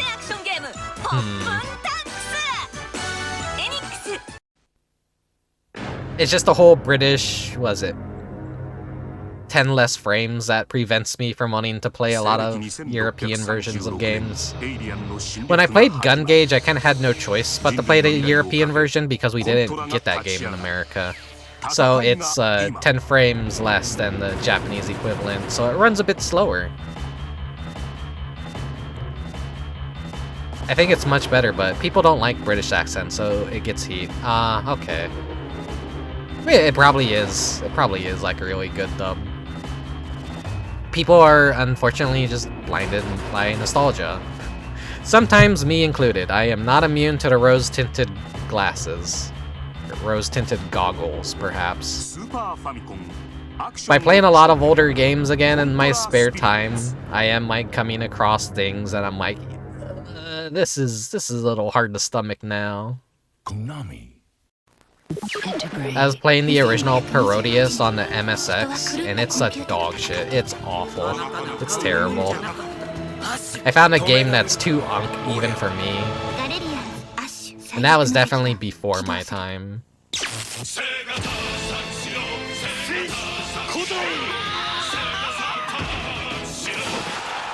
Now explode! This would have been really funny had he thrown the dude and just fucking exploded. Oh, here we go, here we go. The innocent boy I once was. I've learned so much and faced so many challenges along the way. In searching for my friends, I've made many new ones. Some who helped me find the right path. Sora, the road ahead of you is fucking not an easy G4. One. And though I can't aid you anymore, remember this. You've grown so much since we first met, and you've proven yourself worthy of the Keyblade. If anyone can save you all the hair gel in the world, and his Good hair luck, still Sora. looks really sad. We may never meet again, but we'll never forget each other. Thanks, Leon. Besides, I couldn't forget you even if I wanted to. I'll see you, kid. I finally found Kairi and Riku. I miss this And almost era lost of one them to shitty darkness. cosplay. Riku, what have you done to Kairi? Kyrie is lost. Wait a and I second. have come to take it from within you. I don't understand. One who knows nothing can understand. Sora, there's no time. I can't hold him back much longer. Go, end this now. And once it's all over, We will find each other again. I fought shadow after shadow, each struggle preparing me for this final confrontation. Your journey ends here, boy. There is darkness inside every heart. It will spread until it has consumed all the worlds within its shadowy jaws. And at the nexus of this void will be me. You're wrong! As long as we hold true to the light within our hearts, the darkness can't win! They really greenlit this, and G4 shit on Japanese games all the time.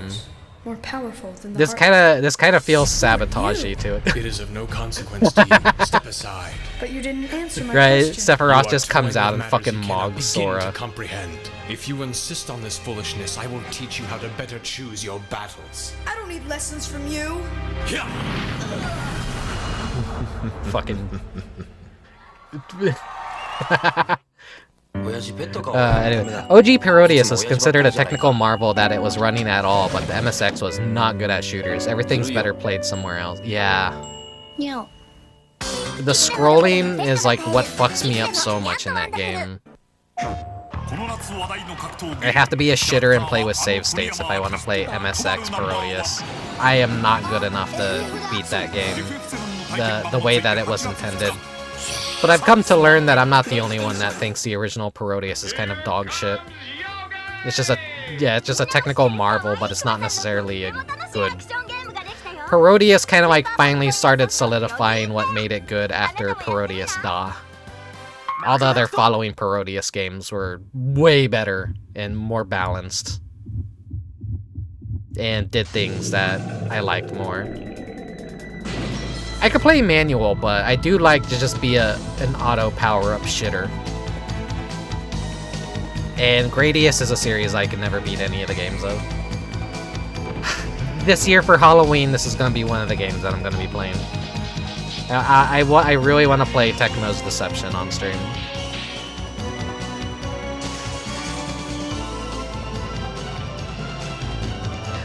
Yeah, I beat Sephiroth in Kingdom Hearts 1. That's like one of my gaming achievements. Because what, you had to do 50 battles in a row, and then Sephiroth was the final battle. And then he had that fucking attack that just wiped your hit points down to 1.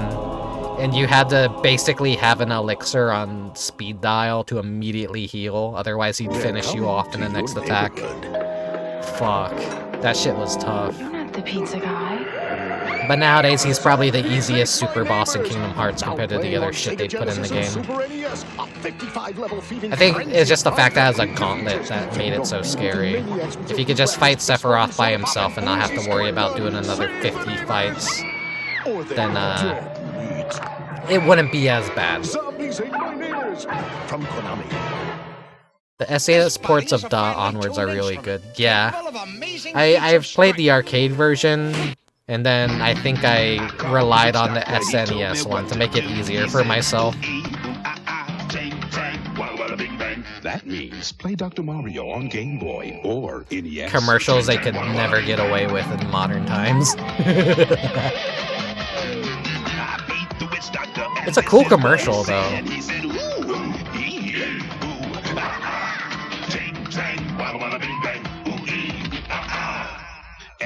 Yeah, I gotta have a little cultural appropriation as a treat.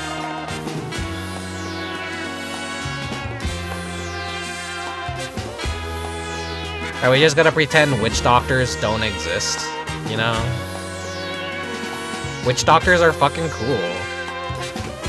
Occult stuff is cool.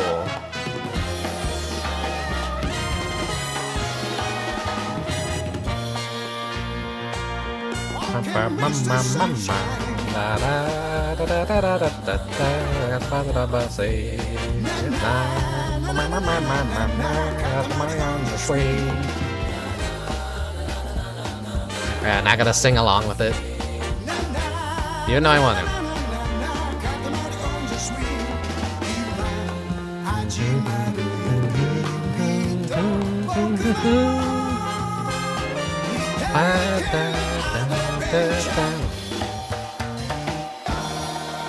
Another unfortunate victim of... I streamed both Katamari 1 and We Love Katamari on stream, but never archived the VODs. Beware, my brave friends, for in these strange times, no man can be trusted. Is the Witch Doctor song considered too racist now? It's still a floor filler at British holiday parks, I can confirm. I would assume so, with the way everything's going right now. Build an army. Trust nobody. Fire Emblem. Only on Game Boy Advance. Rated E for everyone. Here we go, kids. Terrence Turtle is my name. Turtle dancing, that's At least with America, everyone's always trying to skirt around anything that could be remotely read as racist. Not having a good time? Play the Rugrats video game instead, with characters like Tommy, Chucky, even Angelica. Rugrats, search for What's that Retro. Dreamcast It's a 3D game? adventure, and it's only on PlayStation. PlayStation. Ooga Booga for the Sega Dreamcast.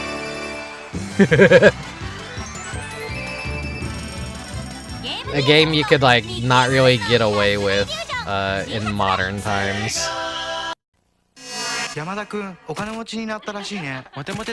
Anything with some sort of, like, tribalistic look or, like, tribal mask pisses people off. This had online play for, like, what? Maybe a week or a month before the Sega Dreamcast was officially killed. I wanna try this on stream at some point. Green, green.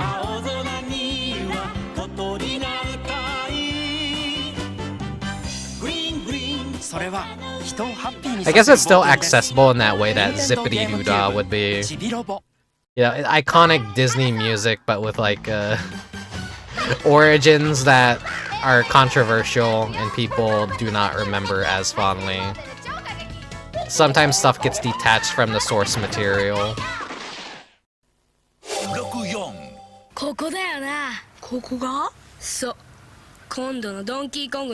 The third Chibi Robo game is the DS one, correct?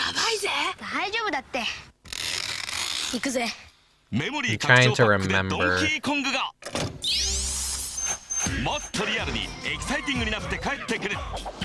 There should be, yeah. Is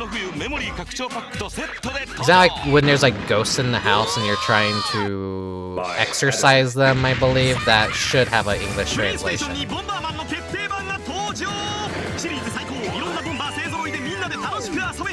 trying to remember what the second Chibi Robo was. Was it Heart Control, the second? But like, that's more of a spin-off.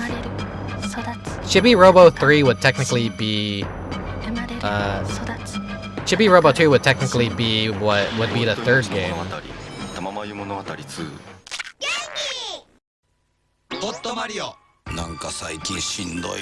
By the way, I love the Genki logo every time I see that in commercials.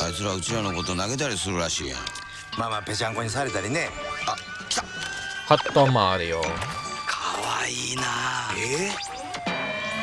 This is such a weird series of Japanese commercials.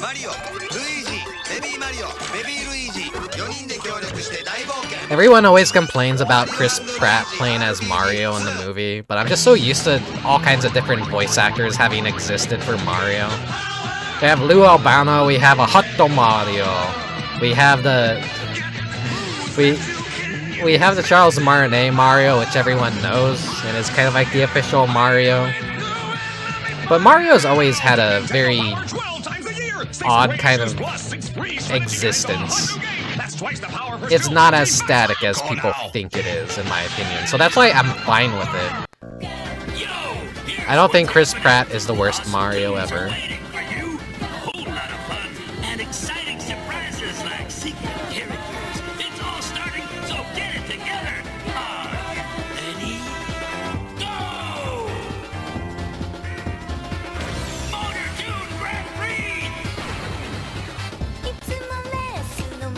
Did we get the first Motor Tune in America, or did we get the second game but rebranded as the only Motor Tune game?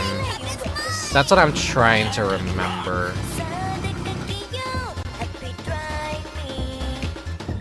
You don't mind Kevin Afghani too much. Yeah, you can't really tell too much of a difference sometimes. A lot of people could do a pretty good Mario impression is the thing. There's some nuances that kind of bugged me a lot in Mario Wonder, but he's not bad.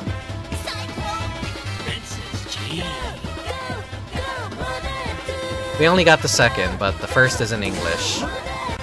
One of those weird Japanese games that wanted to be a cartoon so much that it was just fully in English, but despite being a Japanese-only title.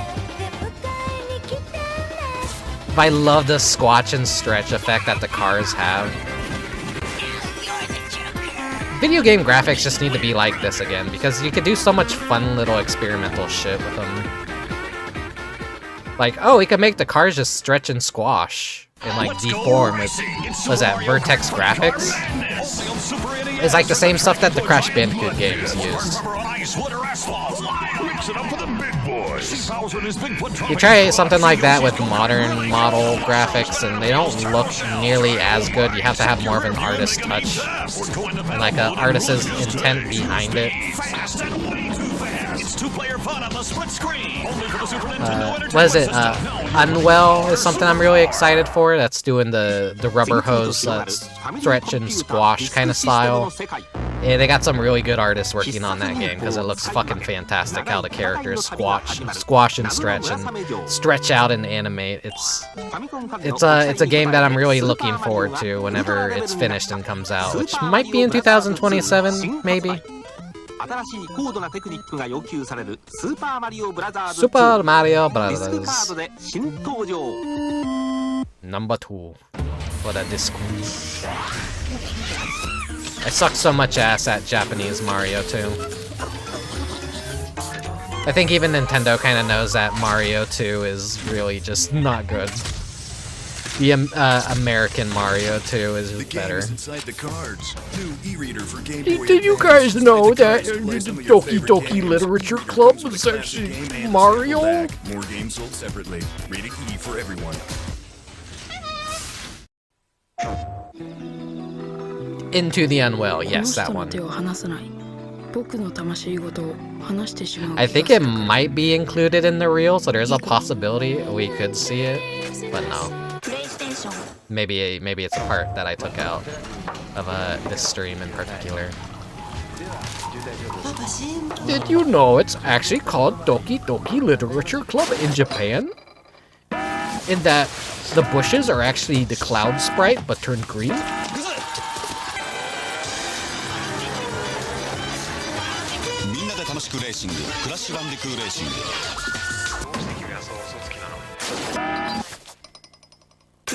Japanese Crash Bandicoot is his own entity, and it's great.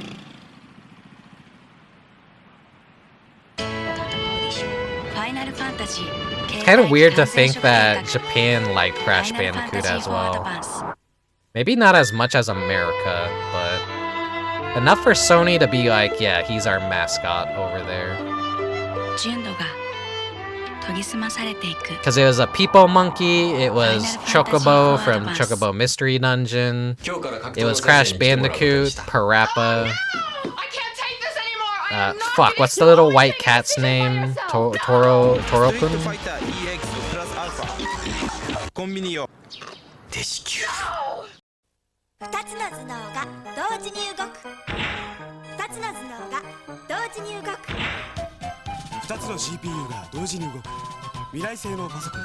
Terra Drive.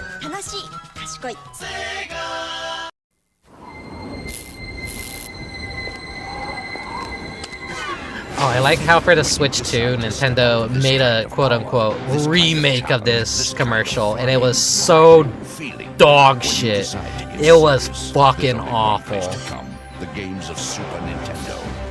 It was the most soulless trash remake you could ever see. That sucked all the whimsy and cool out of it. Now you're playing with power, superpower. Fuck. If I had the link to it, I'd link it, but I'm not even gonna bother giving it that much of a effort.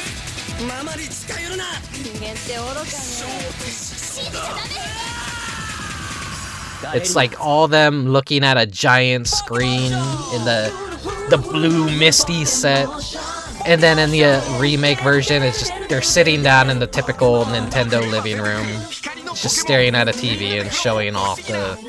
Wow, I could talk to my celebrity friends on the new webcam feature that the Switch 2 has. Go fuck yourself. That shit is awful.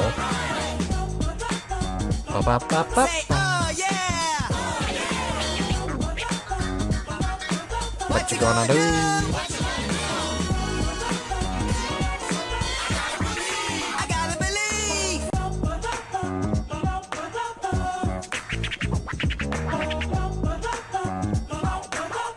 I don't think I have the secret opening where it goes into an entirely new song, but it still hangs on this for like 40 more seconds because I really like the Parappa the Rapper 2 intro screen.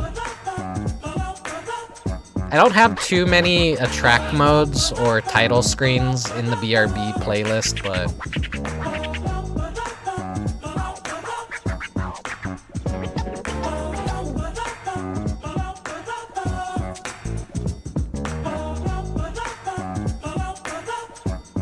yeah, you get the De La Soul song if you wait. Fucking just love that loading screen too. It's so good.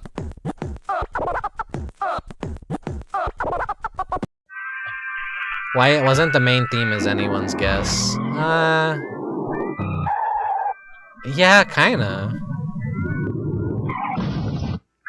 They go through the effort of making something like that, and then they don't use it. It just gets relegated to being a little secret. But hey, it's got us talking about it years later. So maybe that's the intended way to experience it is, oh, there's a little secret. If you just let it hang on the title screen, you get a new song.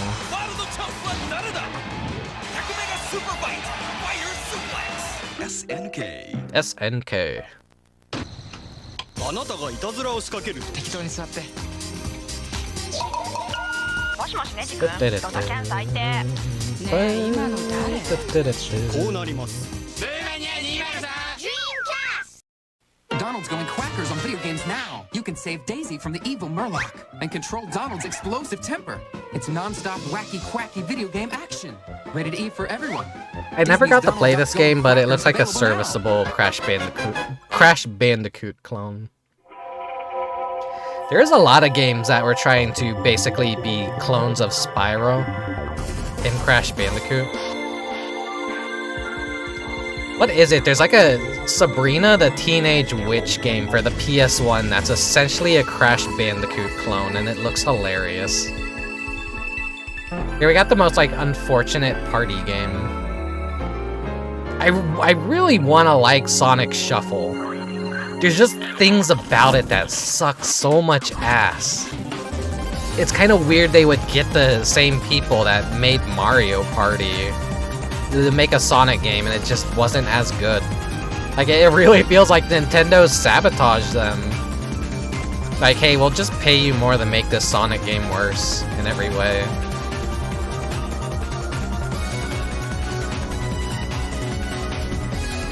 There's a Muppet game that plays a lot like Muppet Monster Madness, if I'm not mistaken. Yeah, that's a Spyro clone.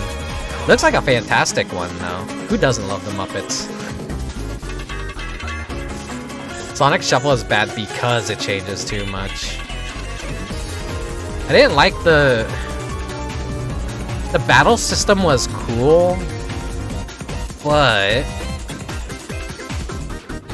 I don't know, I'm like trying to remember when I played it as a kid. It just felt way too long-winded. This felt like Dokapon Kingdom levels of annoying. The one rescue shot commercial in existence. This is a fun little game.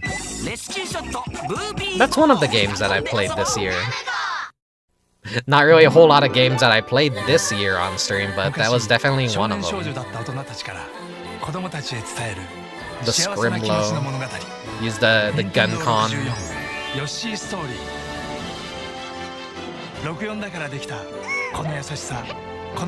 Which luckily has PlayStation mouse support, so you can just play it with a mouse, no problem. And if you play it that way, guess what? You don't get the screen flashing. So I could actually make that very tolerable for you guys to watch.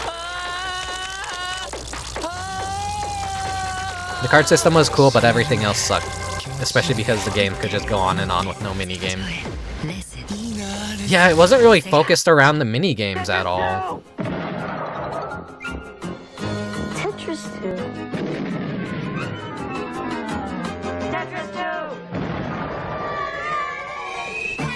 Like how on the VMU you used to be able to see your cards. The VMU was such a cool device. Now challenge the system or go head to head. Different shapes, Shame we've moved beyond being able to need stuff like that. It's Tetris 2. The technology could be so cheap and refined now. Memory cards should make a comeback. But it's like, why would they? Why would we just let people put their saves on different devices now? We could probably make a...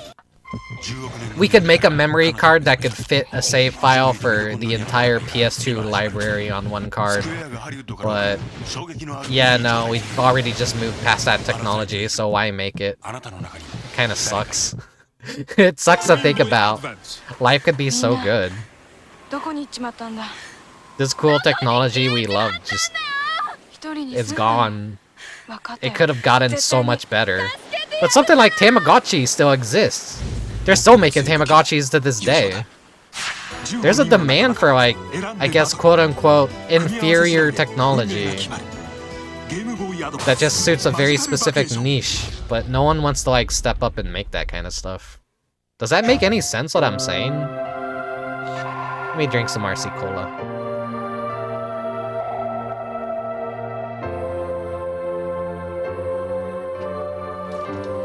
Sorry, I'm getting possessed. The bone-hurting juice got me acting unwise. Get fucked.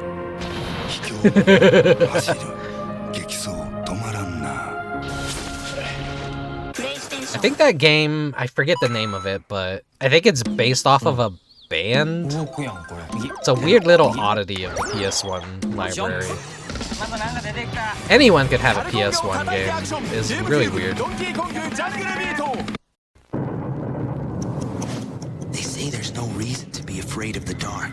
Oh, 40 When the Wings. lights go out, the nightmares come out to steal my dreams. I never got to play this game, but I was always interested in trying With it 40 out. winks, I can turn into a ninja, or transform into a huge monster, or even a super cool robot. There was supposed to be a Nintendo 64 port of this that never came out, so it was locked to the Sony PlayStation. PlayStation game console. It looks like the ultimate. It looks like the ultimate Nintendo 64 kind of platformer game, but it's so weird that it's just a PlayStation 1 game.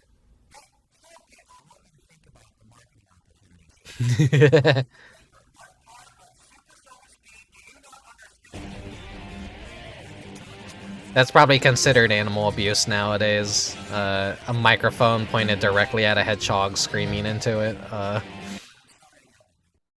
Cute commercials, though. Let's compare Sega Saturn's games to games on Plaything. Sega has a long... Locked on PlayStation with a "Move Over Mario" on the cover. Plaything's maker has no such history. Sega Oh my god, Saturn that's what I look like. graphics and gameplay that could only come from the power of 3 processors. Plaything has only Man-child in his late 30s, still playing baby games for baby video game consoles.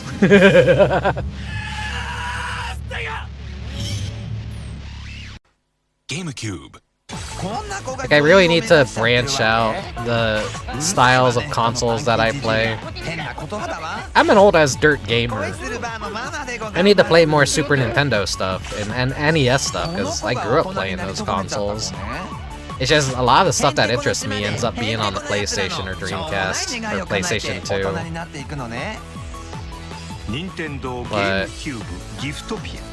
But I don't know, I feel like that market is oversaturated because everyone just plays games from the PlayStation 1 and onwards. Because it's the easiest stuff to emulate and the easiest stuff to hear about. People don't make as many videos centered around games below the PlayStation 1. A lot of those dumb YouTube essayists are just kinda... I feel like they look at the SNES and Genesis and go, this is unk shit. God, I can't believe they got that many people to form a giant Mario face. Was ask Super Mario Brothers 3. They had to pay a lot of people to do that. Attention Cosmo kids, now Kool-Aid's giving away Metroid 2 Return of Samus from Whoa. Nintendo. You can battle Zeb, Zoomers, and Zebatites with your free Game Boy Metroid. You 2 can game battle by saving Zoomers. Kool-Aid points on all Kool-Aid soft drink packages. You can find order forms at the Kool-Aid display in participating stores for this and lots of other wild stuff. Fucking shitty paper cutout Samus. Return of Samus.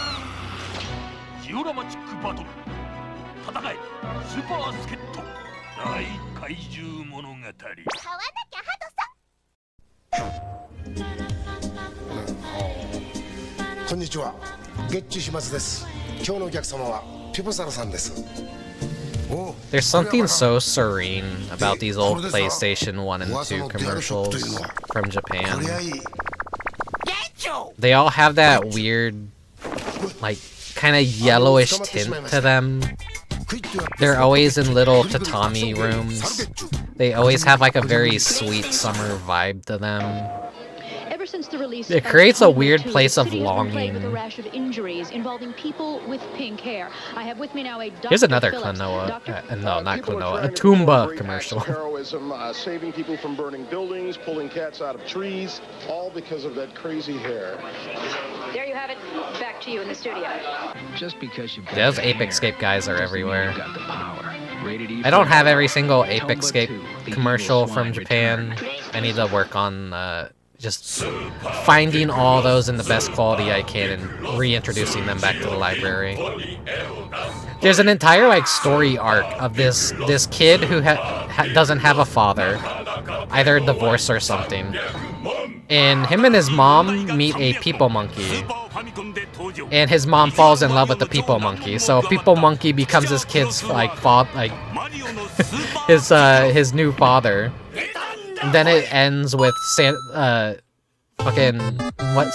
dressed as Santa Claus busting into the apartment, swinging the net around, and the people monkey has to escape through the window as they're celebrating Christmas. It's fucked up.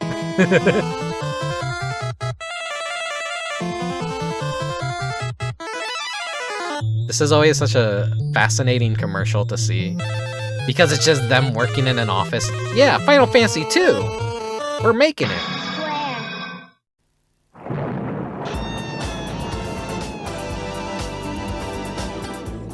Yes, Final Fantasy was such a hit that they just had to be like, yep, we're making another, it's not actually final. Like, that's a story, right? They were gonna... That's basically supposed to be their final game, and then it was a big hit, so... Make another!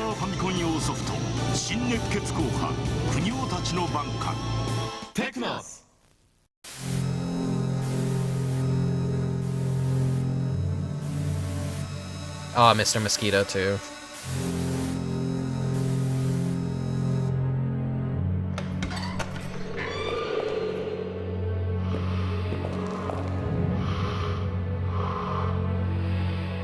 Am I still the only English VTuber that has managed to beat this game in full? Now we're ready for our Japanese guests. Yeah. Anytime I watch or see anyone pick it up, they stalemate really fast because of how different it is from the first one.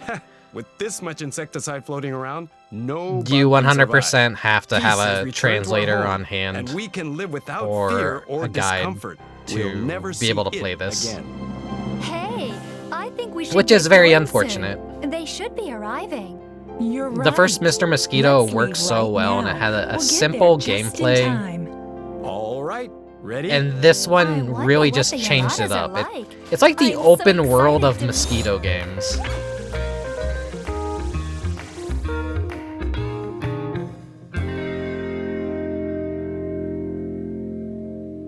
Kunio-kun. Oh yeah, the River City series. Hey, wanna know where to get the hottest video games? This is my Sega Genesis now. Go fuck yourself. Ask an expert. He'll say Blockbuster. Blockbuster has the latest video games from Interplay. Bad Mr. Frosty ices his enemies in Clay Fighter, or jam on the competition in Rock and Roll Racing. Clay Fighter and Wasn't there supposed to be a new Clay Fighter game, but it got quietly canceled? Game Boy Color. Mama, もっと強くなりたいんだ。強くなるにはね、練習しかないのよ。マリオテニス GB。鍛えて育てて64に Mom used to be cracked at tennis. ゲームボーイカラー専用ソフトマリオテニス GB。ゲームキューブ。モンキーサッカーで大フィーバー、モンキーショットでシューティング、モンキーボーリングでストライク、モンキーレースでデッドヒート。ご覧のようにパーティーゲームが超充実。スーパーモンキーボール2。Whatever camera that they use to film stuff like this in Japan in the early 2000s is such a good look, I want to say. It's 10,000 years ago. You're a cave dude. You are carnivorous. If those cameras don't go for thousands of dollars on the secondhand market, I think now would probably be a good time to snatch one of those up. Because I really just like live action recorded footage from the 2000s in Japan. It just all has that same kind of like look and processing to it. I don't know if that's just them applying a filter. I just think cameras just Well, it definitely has to be some sort of like filtering going over it to give it that coloring. 避けてかわして流星アタックでっかい海の大冒険ゲームボーイアドバンス伝説のスタフィー2 I think the Starfy games got English patches. I have to go look. This is what they look like. Poor boombots. The destruction of the fucking Neverhood is gonna be inevitable anyways. Bongo, boombot, Pittsburgh punch. Oh, this is you, cat alien. Boombot from Let me see, is there Starfy? Incoming message from Sega World. These holidays, get into Staffy. Sega World for an experience that's totally out there. Sega World rides are like nothing on Earth. Shoot a big with Mad Bazooka and hit the deep in Aquanova. Or for $5. Yeah, the first one the action has with a Sega World translation, entry. but Sonic Show, Nickelodeon, and more. All for 5 measly. I don't think the Smash other Rolls. ones do. Sega World's $5 wild entry. Oh yeah, be seeing y'all. Sega World, totally out there. Sega World. Sega World, under the blue cone on the city side of Darling Harbor. Totally out there. get your exclusive Sonic bag.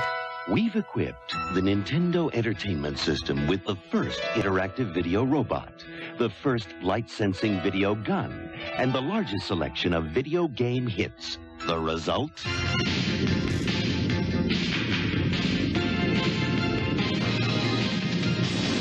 Back when I had a little retro game shop during the 4th and 5th video game generations, they just had a Rob sitting on the counter that would hold their business cards. And that's how I first discovered Rob. And I always thought he was really cool. I wish I managed to snag one for myself when they were cheap. Really would have been cool to have one. Just as like a little set piece or like a display piece. Like all video game hardware, he fucking is expensive as shit now.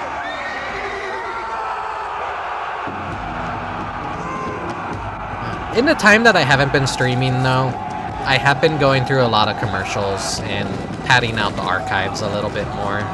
The collection. So it's not always just Japanese commercials that we see now. There's a lot more English stuff in the pool as well that could play. Which one? I like to collect the best of the best American commercials, and European commercials, and Australian.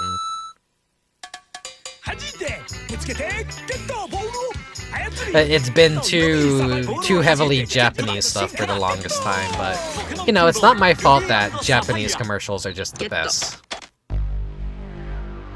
They're the funniest, they're the quirkiest, there's just a lot of really good animation, there's a lot of fresh ideas in Japanese advertising, there's a lot of weird stuff.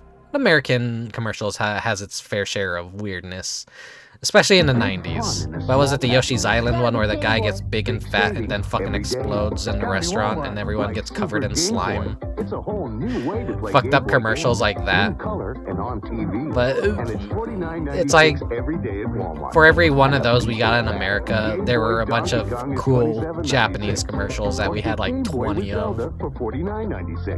Big fun, small prices. That's Walmart. That's Walmart. Prices, always Walmart.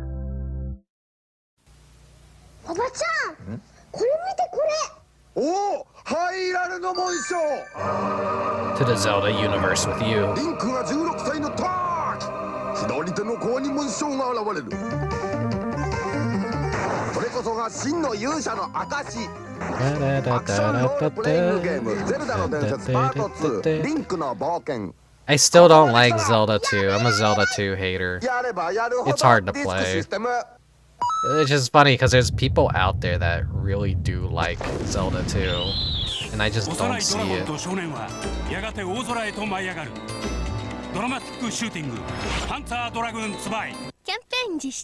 Sega. Oh, I love this Mario commercial. This is so fucked up and funny.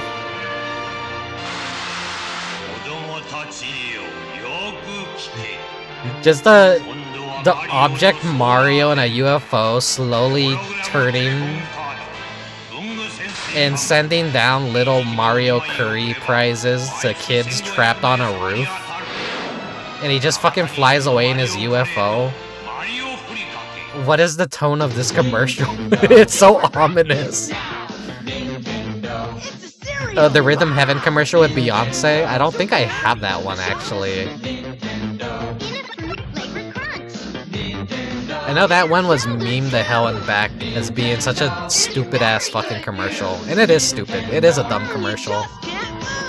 It's dumb in that charming way, but it's boring in that this is how Nintendo was advertising from the DS onwards. Just celebrities in very sanitized rooms.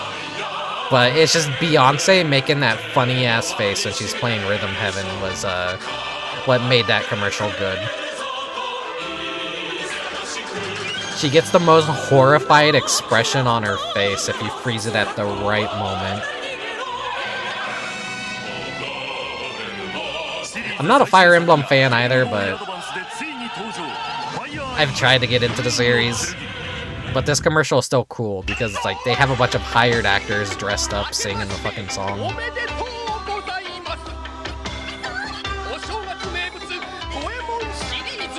Like, I just try not to put anything in the collection. There's stuff that I look out for in commercials. Practical effects, animation, funniness, notoriety, costumes, just overall cool vibes.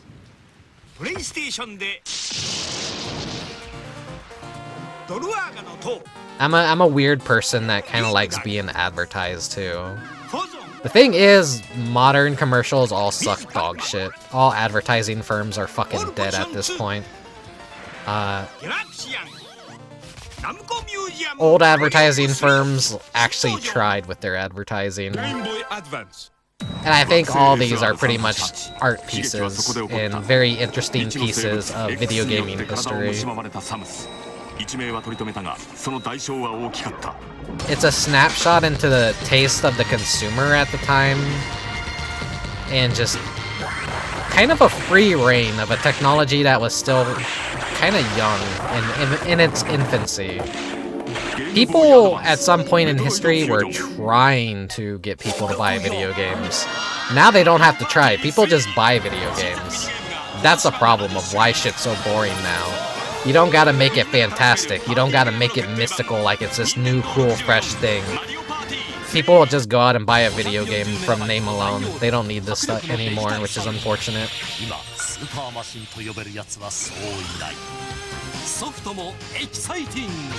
Exciting!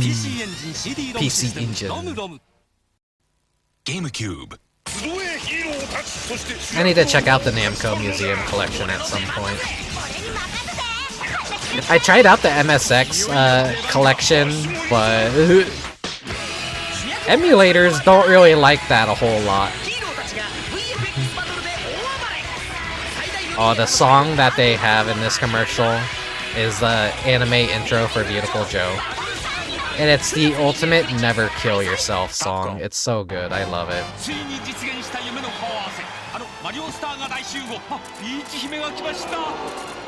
The fact they animated Peach like that is insane. Miyamoto would never do that now. He'd be like, I'm gonna kill you if you ever do that to Princess Peach. It's such a good commercial. This is how I played Mario growing up. The All-Stars collection was like my first exposure to all the other Mario games that came after World. Which, some people really hate that collection because it changes the physics. But to my young kid brain, and you know, remasters weren't really too much of a thing at the time. We didn't have fatigue from remasters or remakes. In my dumb kid mind, that was just Mario 2, but it looked better. Mario 3, but it looked better. Now, as an adult, I'd struggle to think, like, what version would I play if I were to stream it? And I think, like, I have the childhood experiences with this All-Stars collection, I would probably have to play the original. Hello, Skill there.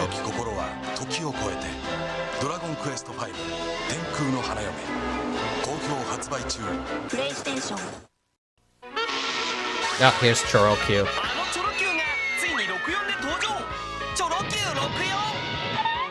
Just a whole ass franchise of Japanese Hot Wheels. And they have like... They always get localized into non-Choro Q stuff in Europe or America.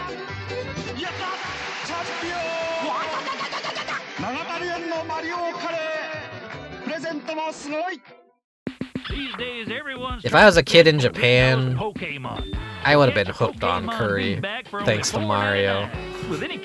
But I'm not a curry lover. Better hurry up. I'm starting my own collection. I had all those plushes from KFC. KFC is either the greatest chicken you've ever had or the most dog shit chicken you've ever had. I had some chicken tenders from them a while ago, and they were really good. They were actually juicy and tender. But weeks before that, I had some chicken nuggets from them, and it basically tasted like a fried eraser. Oh shit. Freddy Freaker. 1-900-490-FREAK. Good night, Prisma.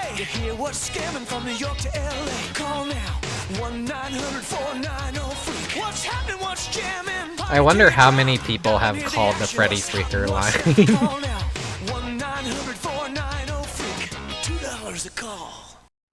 The guy who made the original puppet still had him on hand.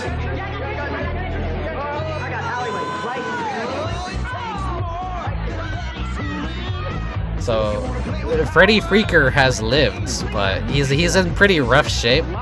Maybe he's gotten restored since, though.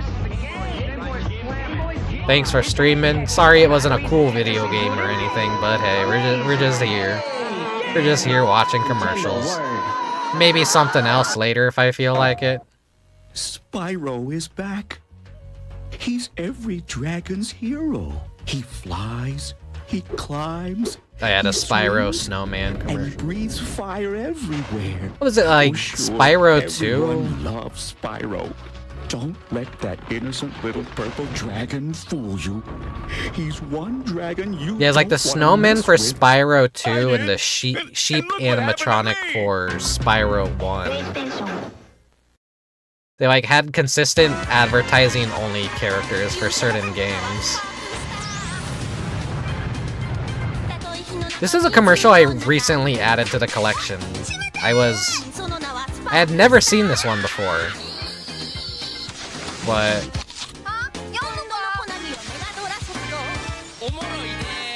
oh, it looks like someone put a watermark on it. God damn it. How did I miss that? I guess it was so blurry I didn't notice the watermark in the corner. I gotta refine that one. God damn it. I hate when people do that. Do you have a girlfriend? Will your brother be on your team? Do you really think you can win? I think Hit him in the nuts with the shell. do you have a stance on anything? Yeah. This was one of my favorite Mario Party commercials ever. Like, I instantly know what's coming when I see it. Know how to get the invincibility star? You will. Strategy maps on marked boxes of Kellogg's Apple Jacks give you the edge in 6 Nintendo games. I'm invincible. 私もやりたい。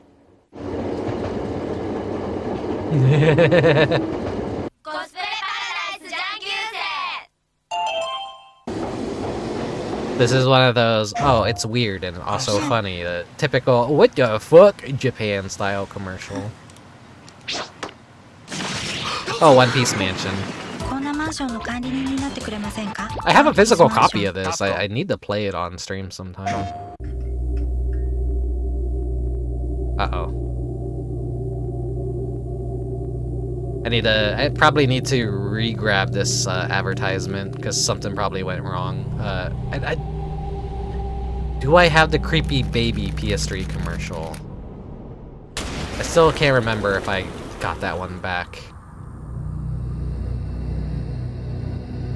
Rest in peace, PS3. They're killing your store.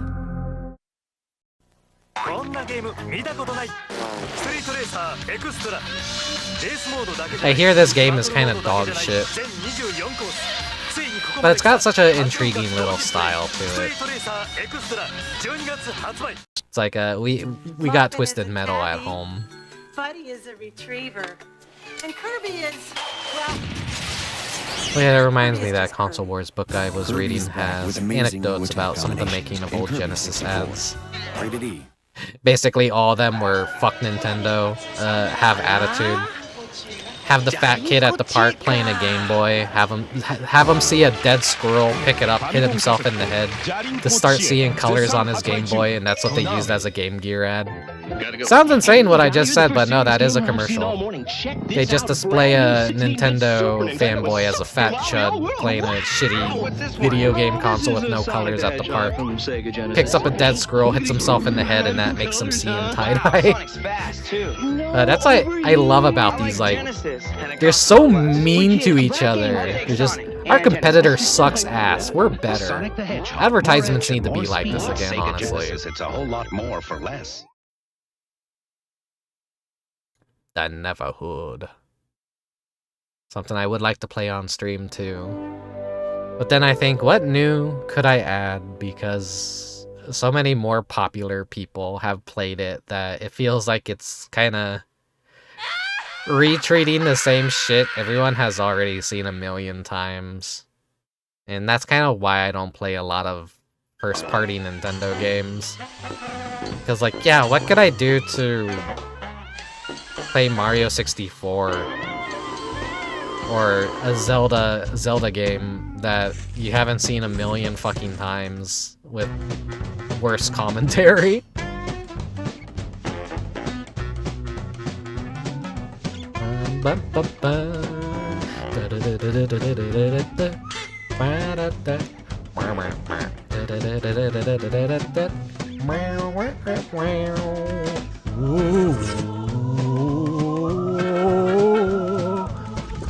I love the Neverhood theme so much. It's kind of nice that there's a lot of indie games out there that try and keep the stop-motion clay theme alive. There's an interesting, cute one that was about being a robot and digging into the earth to get, like, rare metals and scrap. It was supposed to be a game! I'm forgetting the name of it, though. I would like to try that one out one day.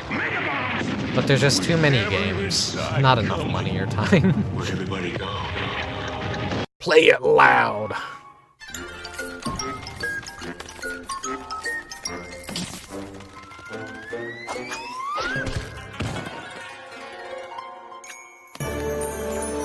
When it comes to super sanitization, Pokemon just got hit so hard as a franchise. There's never anything interesting about Pokemon advertisements anymore. It's so safe. It's so by the books.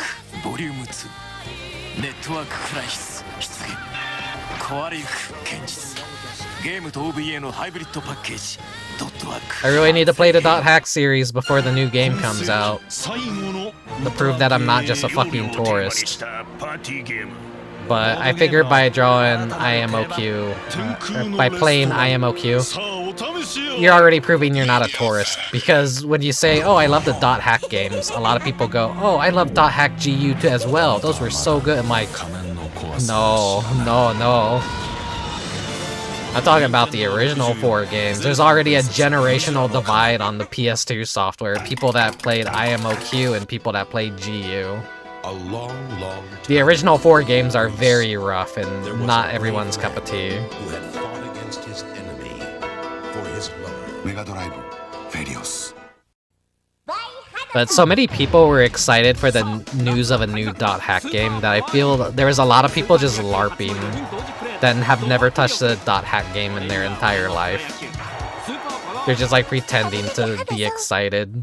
Meanwhile, actual .hack fans that have been waiting years and years for new content from a favorite dead franchise of theirs are like... The true fans are so completely overjoyed. But... what is it? Concepts? Or no, CyberConnect 2. Not Concept.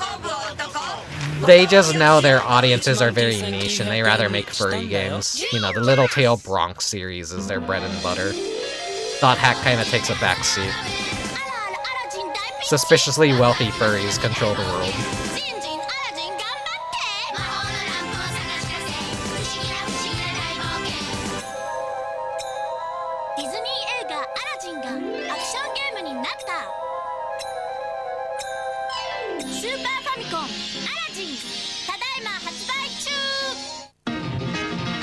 The better Aladdin game. Suck my dick if you enjoy the Sega Genesis Aladdin. SNES Aladdin's better. It's made by Capcom. They actually understand how to make good gameplay. In backgrounds you could actually read. That you would improve Mario in Super Mario All-Stars so much Mario is a Mario smorgasbord. It's all Mario about Mario smorgasbord. adventures you ever played and then some. But this is juiced up 16-bit only on the Super Nintendo Entertainment System Mario. So it's bigger Mario, better Mario, in your face Mario. It's Raccoon Mario, Mario throwing fireballs, Mario hurling turnips, Mario. Actually it's Tanuki Mario. You've never seen him. What's 2 + 2 Mario? What's the capital of Ohio Mario? Americans don't know what a fucking Tanuki is. In Super Mario All-Stars 4 Mario games, including the never-before-seen lost levels, so you can't get more Mario than this. Me playing the Mario Lost levels and then like picking up a poison mushroom for the first time. I was like, what the fuck? What the hell? This is Mario if it was fucked up. Why would they put this in Mario? Like, I initially thought Mario The Lost Levels was just a harder version of Mario 1, and I guess that technically isn't wrong. I didn't understand that it was supposed to be... like, little kid me didn't understand what the fuck the point of that was. It's just, oh, it's Mario 1 but harder. I didn't know as a kid, no, that was legitimately just Mario 2 in Japan, and that our Mario was actually just another game reskinned. Very common occurrence, I'm pretty sure. I still tried to play the Lost Levels a lot, because I was just fascinated by all the weird stuff that didn't exist in Mario 1 being in that one.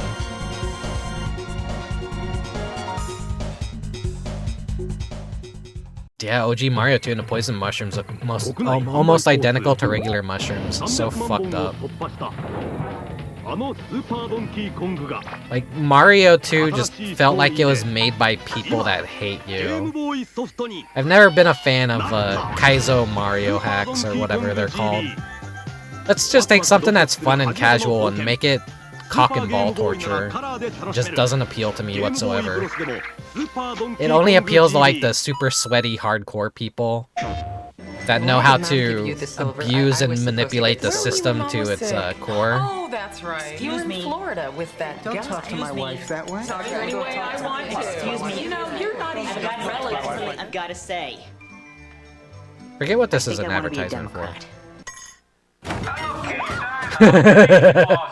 Peace on earth, goodwill to each other. Where's the love? You can't stop, Grandma. You can't. PlayStation. Oh, the rare Ragnarok Online ad. Yeah, that's exactly what Ragnarok Online sounded like. That's what it looked like too. It was full 3D. I can't chase you, but I can fight for you. Malaysia's first online game is now available. Ragnarok Online.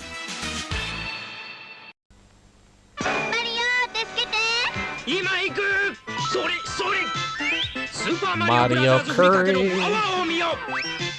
素敵なテレフォン回路が当たるのよ。長谷園から新発売。今度の大国の知事は発言3月。瞳を閉じてミッドナイトデュエル全45曲。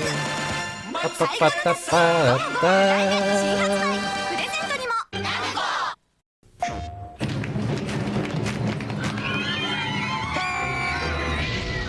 みんな焼け死ぬぞ。another Spyro commercial. It wasn't obvious.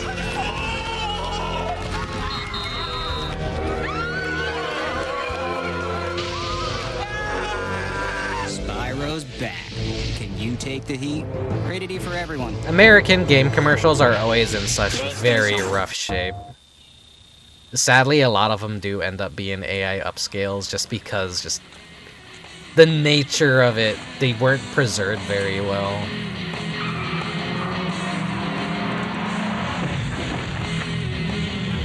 I've always loved this Lammy commercial.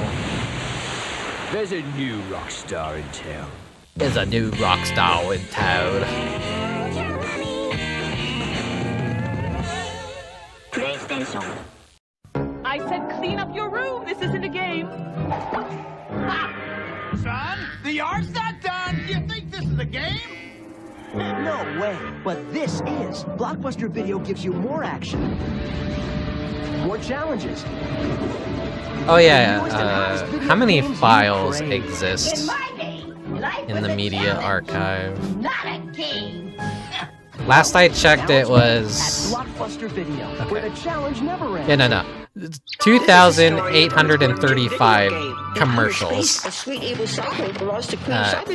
Well, actually, not just commercials, but cutscenes, trailers, VHS tapes, all kinds of like goodies. But basically, this is pulling from over nearly 3,000 different files at random. That's how big my collection is currently. And I'm always adding to it.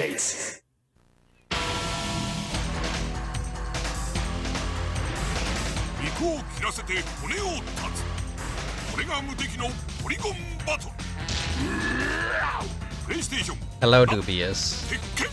Tekken. Wait, didn't the Tekken series finally lose its director recently? So now Tekken's probably dead in the water.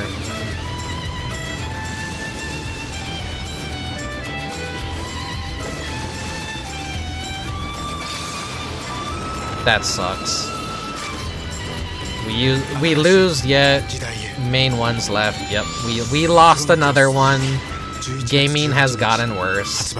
I think we're on the release of Grand Theft Auto 6. I think we're honestly on a verge of another ET. I'm kind of hoping and praying that Grand Theft Auto 6 is such a a fucking shit show and a dog shit game that it actually destroys the entire industry and causes another crash. I think that's kind of like what we need right now. Oh yeah, this being a Crash Bandicoot commercial is always the funniest shit to me. The matchstick girl and it's just Crash Bandicoot. It's like, what?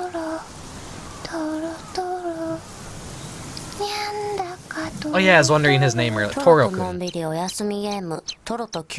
Japanese PlayStation mascot that we had no idea existed in the United States because we never got any of his games or advertisements. So now as a late life idiot, you get the LARP as, oh, I know about Toro-kun.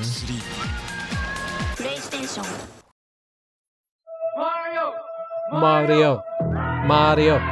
Mario! Mario! Mario! Mario!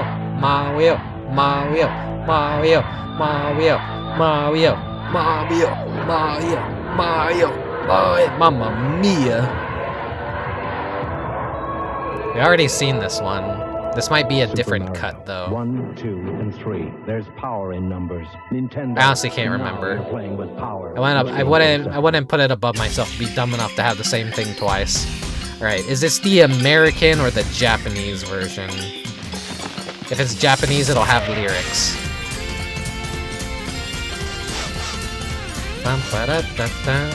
Always love the Toomba intro. So fucking good. So what, Tokyo Q-Pop channel did the vocal version of this and it's fucking fantastic. Okay, this is the American version.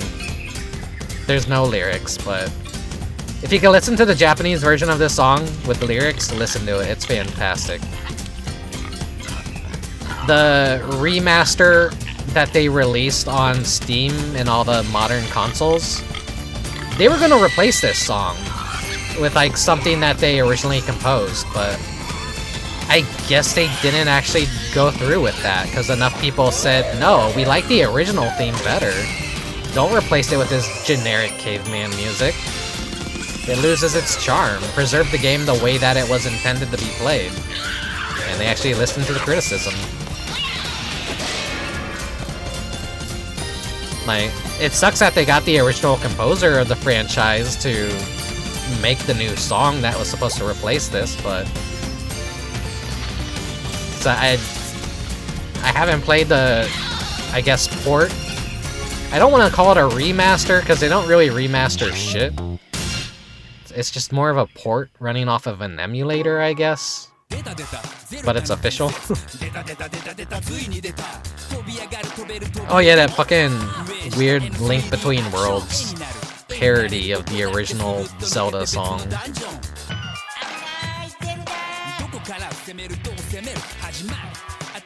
Normally I wouldn't include a commercial like this, but I think it was cute that they were paying homage to that original Zelda commercial song.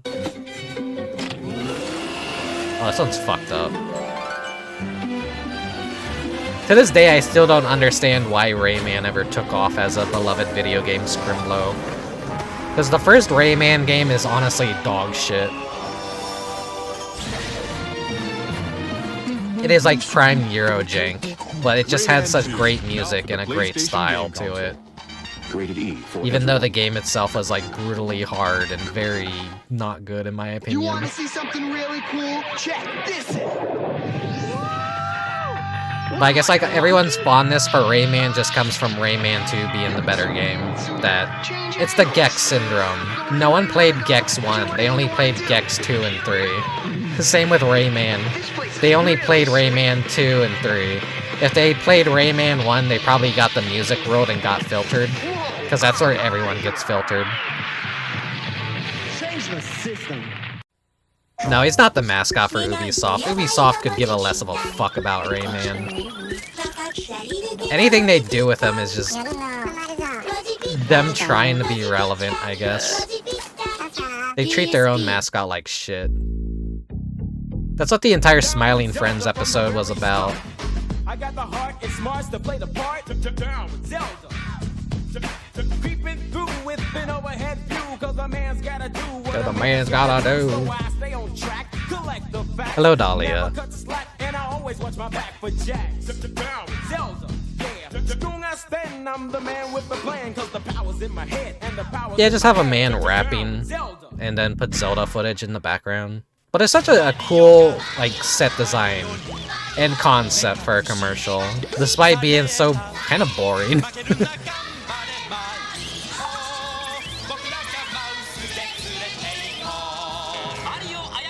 There's a really cool Medieval 2 ad, but it's in such rough quality.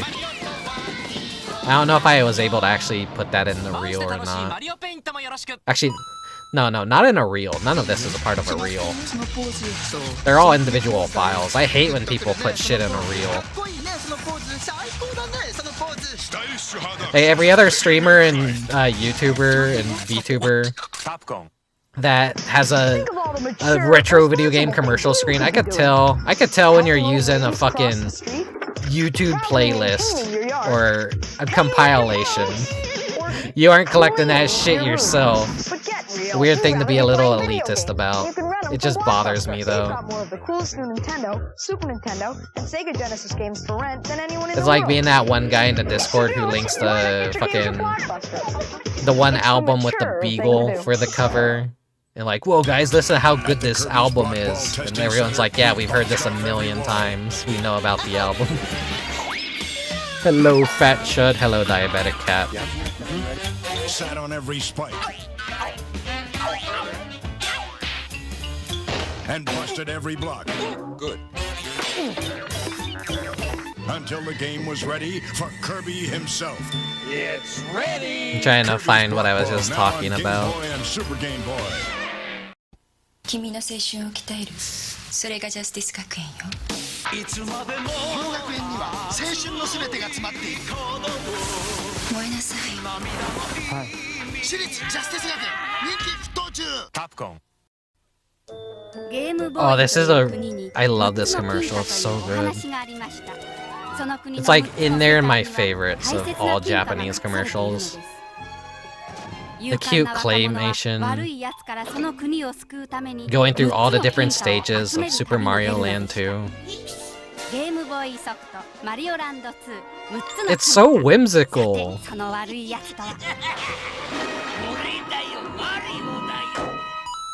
Mario just fucking slams Wario.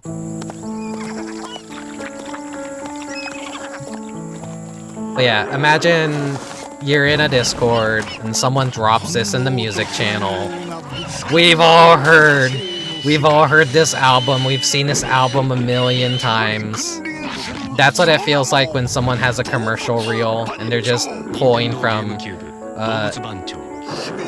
what would the Nintendo holiday music retro video game commercial reel. Sorry if anyone takes offense to this. I just think it's more interesting if you curate your own stuff, because then it becomes more infused with your personality and tastes, and it offers something very unique and different that instead of just copying what everyone else does. That's why I'm being elitist about it. I want people to be more original. I want people to be more unique. I want your taste to say something more about you and less about what everyone else cares about.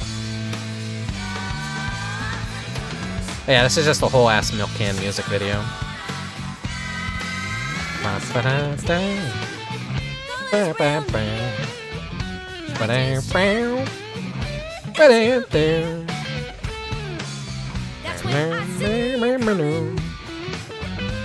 I can't sing.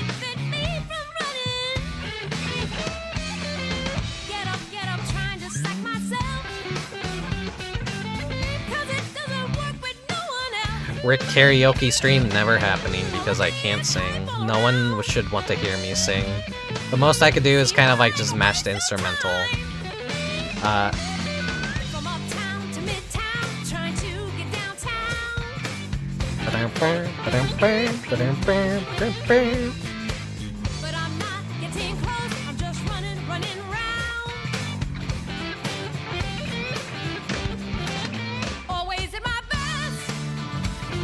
Jammer Lammy, God, so many games that I just played on stream and never archived. We did Parappa, we did Jammer Lammy, we did Klonoa, we did Katamari 1 and 2, Mr. Domino, the Munchables. I gotta stop doing shit like that. I just need to archive everything the moment I play it. So I'm like, oh, I'll do a better stream of it in the future. And then it never happens. Oh yeah, thank you, oh. I thought I gotta take care of yourself, Redeem. I didn't, but I'll drink anyways.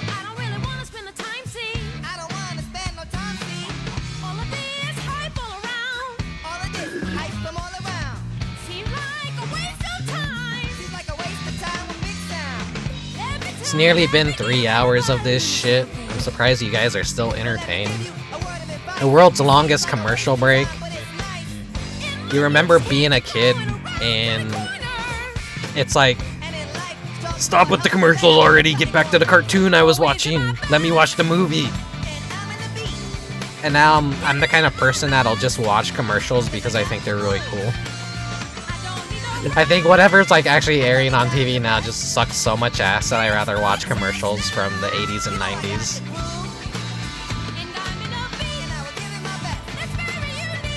No, we're not watching a commercial right now, but you know, still.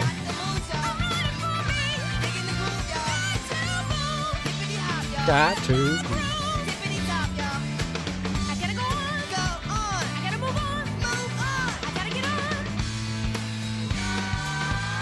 Such a good song.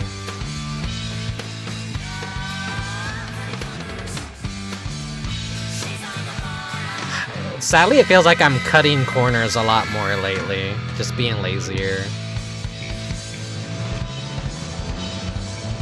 I used to not like cutting corners with streaming at all. I like to put my all into it, but I'm not really doing that nowadays.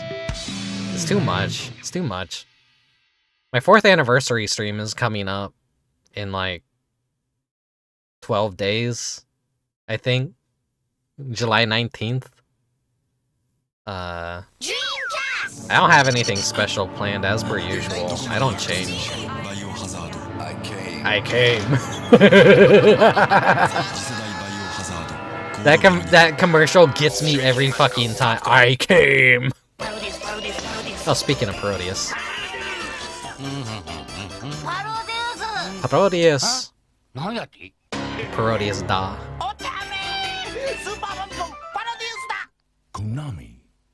Parodius da is still a really difficult game.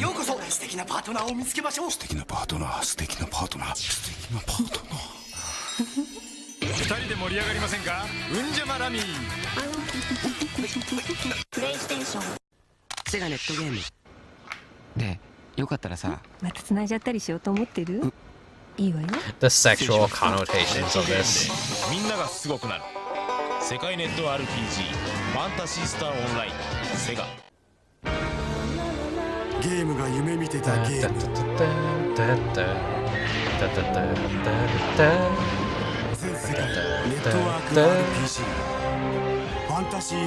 Nothing's ever gonna live up to the original Phantasy Star Online. Dashing Super Guy and Kirby from Nintendo. In some ways, Kirby no one can recapture that feel ever again. It's unfortunate. Nothing. All Kirby's got is appetite.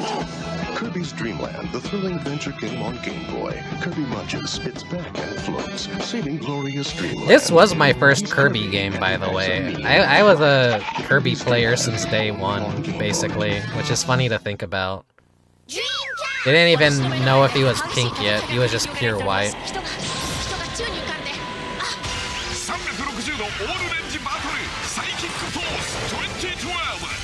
It's so funny how Psychic Force is a game you don't really think about, but it's had like a bunch of anime spin-offs. I think there's a Rose and Maiden game of all things based off of the engine for Psychic Force. I only been on your stream when played Twisted Metal. I have a YouTube where I archive everything. Well, mostly everything.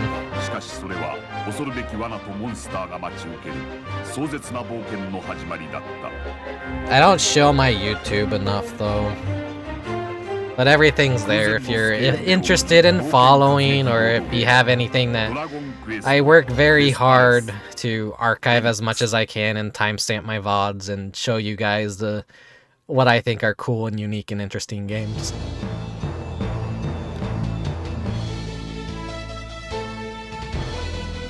And a lot of stuff is stuff that I've either played in my childhood and actually grew up with. It all started so simply. I'm too well versed in video games, having grown up with them, that I don't have this fresh perspective everyone that has gone their entire lives and never played a single video game has, which is a lot of VTubers, I feel, nowadays. Little did I know. Lock and load, little lizard. My snack was sent by Rez. My nerd specialty is video games. I'm that most obnoxious bitch in the room.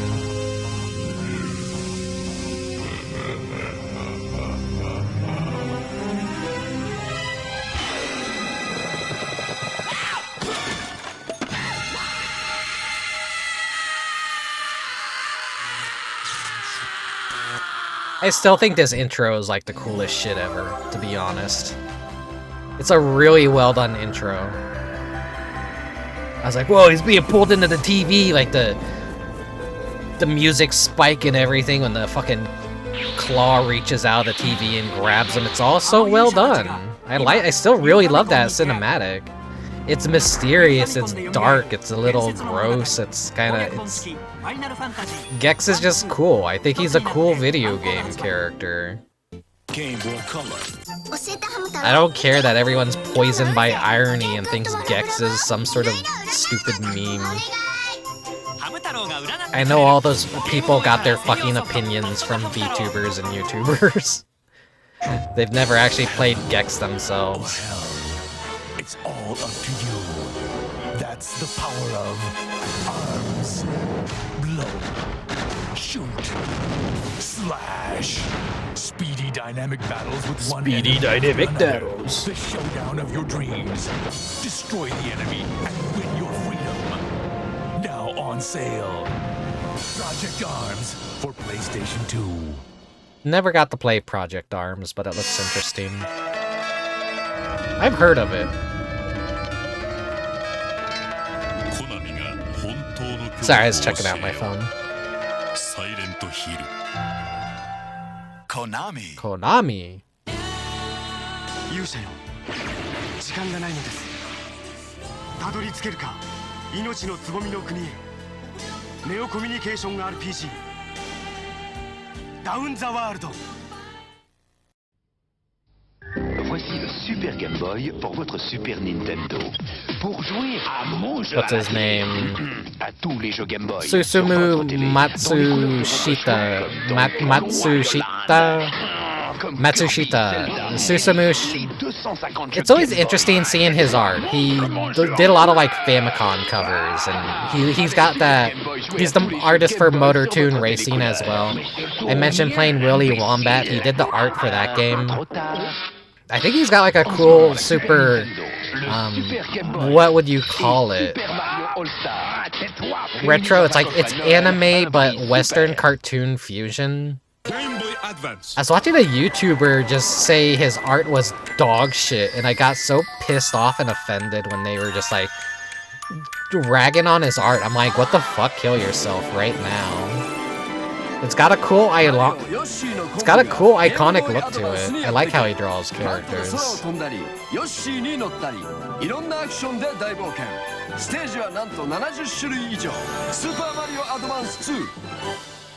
I think the world's a better place if we have weird artists with unique styles rather than everyone just fucking drawing anime all the time. I'm so tired of everything being so samey.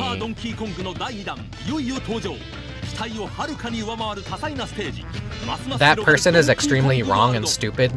Yeah. And sadly, they're a very popular, well-regarded video game essayist on YouTube. I'm not gonna name names, but it just sat really wrong with me when I heard that. Yeah, I thought that clown was in for life. You can already tell where this is going. Probably living the high life. Circuses, birthday parties. It's like, I like their videos normally, but fuck. Just hearing that kind of changed my opinion on them. I'm like, what the fuck? I guess they each their own opinion, but man, that is the most foulest wrong opinion I've ever heard, honestly.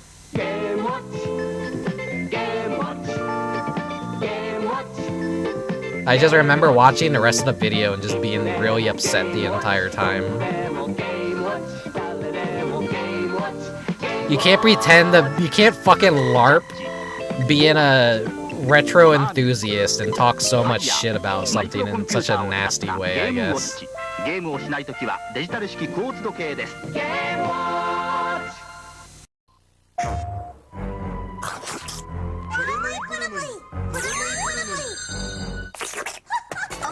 Me when I go to Japan, never actually happening.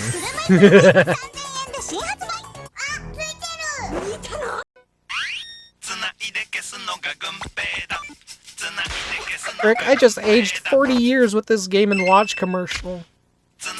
Sorry, buddy. Welcome to being nearly 40. How do you think I feel when people say, wow, the Wii is so old? The Wii was my childhood. Well, actually, now we have people that are saying Fortnite was their childhood, and I just want to kill myself. Guess what this is a commercial for? Babe Go-Go.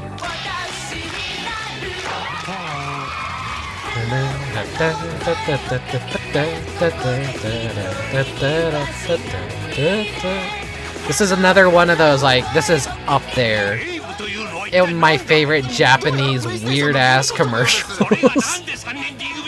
Oddworld of all things, rebranded Abagogo in Japan. Like, huh, that's how they advertise it. It feels like a really gross misrepresentation of what the hell Oddworld even is, but I guess maybe they just didn't have any idea how to fucking advertise the game in the first place. Which makes me just love that commercial even more.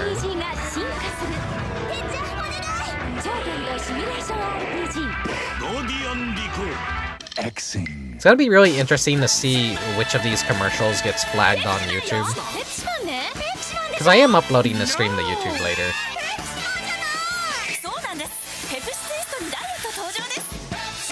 Why did they stuff him in a locker? Well, they had to hide him from the teacher, I guess. I don't know. It's Abagogo. He has to go-go. He has to go bye-bye. Rocket Slime Adventures. Wow, the rare PSP commercial. Another console that just doesn't really have... Japanese advertisements just kind of died out during the PS3 and PSP generation. They just weren't good. Sanitization just really happened at fucking 7th gen. Mario bouncing on a boob. Wow, Nintendo would never.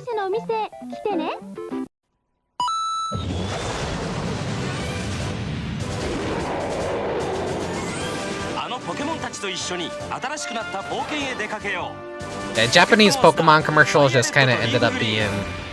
This is a box art, cover Pokemon, or the starters in CGI. Just being cute or looking cool. That's all these commercials really were. For a while.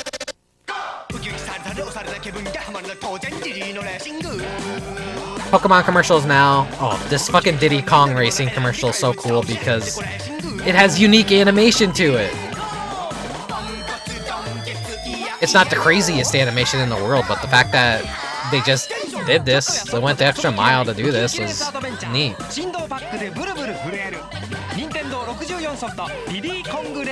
It's like funny seeing all the characters you never saw anywhere else, just animated in that way. Oh yeah, this is was it PlayStation Underground demo disc 17 maybe? I forget what demo disc this was, but this is like the most iconic opening to one of those PlayStation Magazine demo discs. Is it Underground or is it just the official PlayStation Magazine? I'm trying to remember. I think Underground is what did these discs. But I love this intro. I need to get more of them. I used to have a bunch of them. But then I lost a lot of the files. Oh, firework outside. Sorry if you heard that. Yeah, PlayStation Underground. Oh wait, no, PlayStation Official Magazine. Okay. Never play Mahjong. I don't like Mahjong, but I still think this commercial is cute.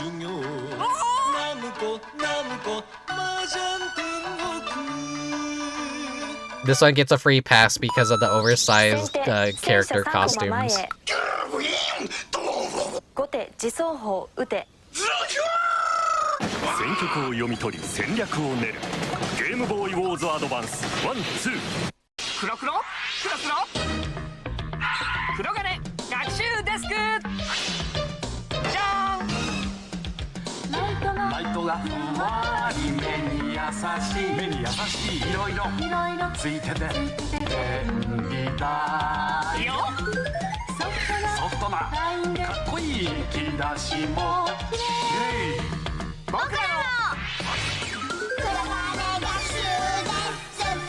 Mario Desku.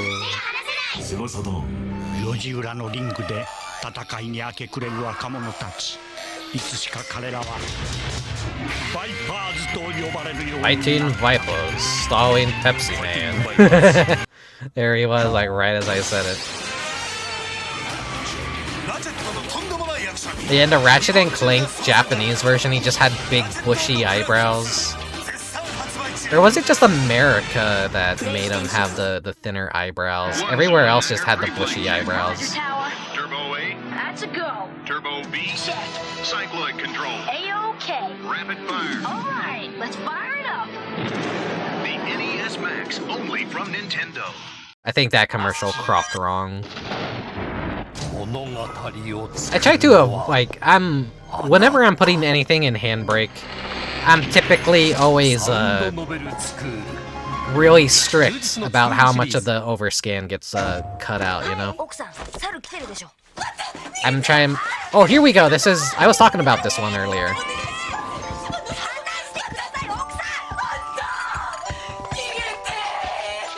Such a fucked up way to advertise Apex game. There's an entire storyline of those advertisements where the kid's a Peepo monkey becomes the kid's like new dad. It's ready and waiting for your Super NES. Donkey Kong Country 2, Diddy's Conquest. Fireworks are illegal in my area, but that doesn't stop people from setting them off.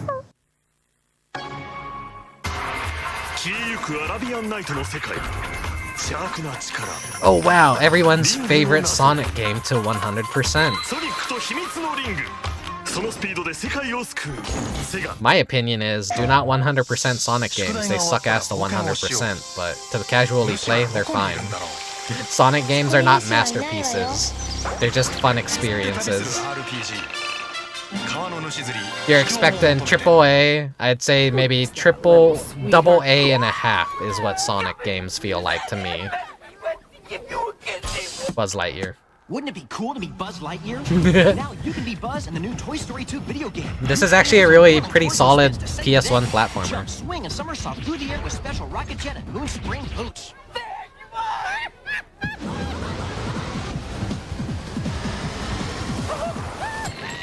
In the new Toy Story 2 video game, I've always been really hard on licensed games, but your trust is often betrayed with licensed games. They're either they're like KFC, it's almost the most dog shit chicken you've ever eaten or the best chicken you've ever eaten.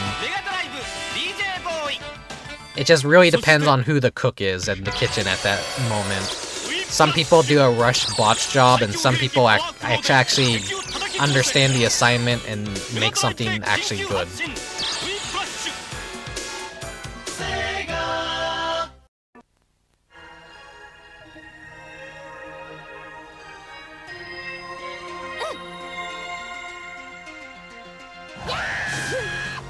Original のデジタルコミックにニューヒロインスーパー CD ロムロムで登場 The PC engine too.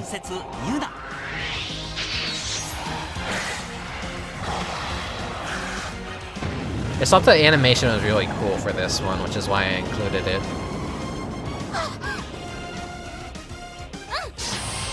Good night, Colchis. Thanks for dropping by.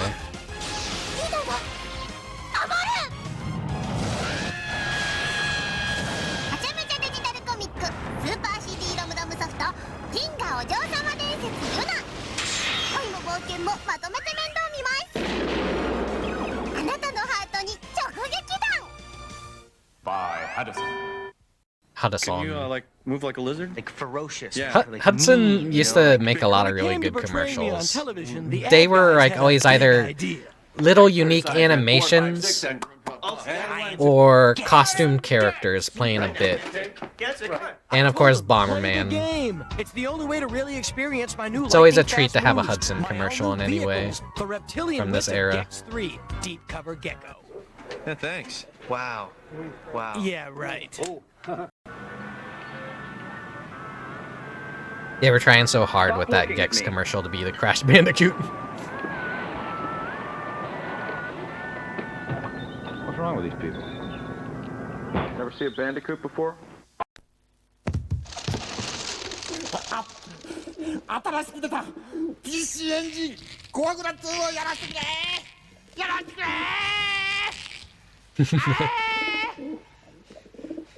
PC エンジンコアグラ2をやらせてくれダメ I do not know the context of this commercial, but it's still so goofy it's hard to ignore. But yeah, it's PC Genjin, aka Bonk. This little piggy stayed home. This little piggy squealed. Go, Freddy! Join Sparkster to crush the swine army in Konami's Rocket Knight Adventures for Sega Genesis. I love Rocket Knight and, Sparkster, but man, those games are so fucking hard. I love the smell of bacon in the morning. I could never beat any of those games. From Konami. If I played those on stream, they would have to be a save state kind of game. And I hate save stating on stream because it makes me look like a fucking poser. But even I have my limits. Sometimes I just want to play a video game and have fun. And it's not necessarily for bragging rights that I beat something legitimately. In a perfect world, it is. I think it's great to be cool. I think it's great to be cool. No, I think it's great to be good at video games. Show how sharp your reflexes and skills are. But also sometimes with emulation, the timing is off. And things don't work 100%. Oh! Bokoto Mao. Shadow King and I. Satan King and I. Bokoto Mao. Okage Shadow King. It's lone commercial. I don't think it ever got any other commercials.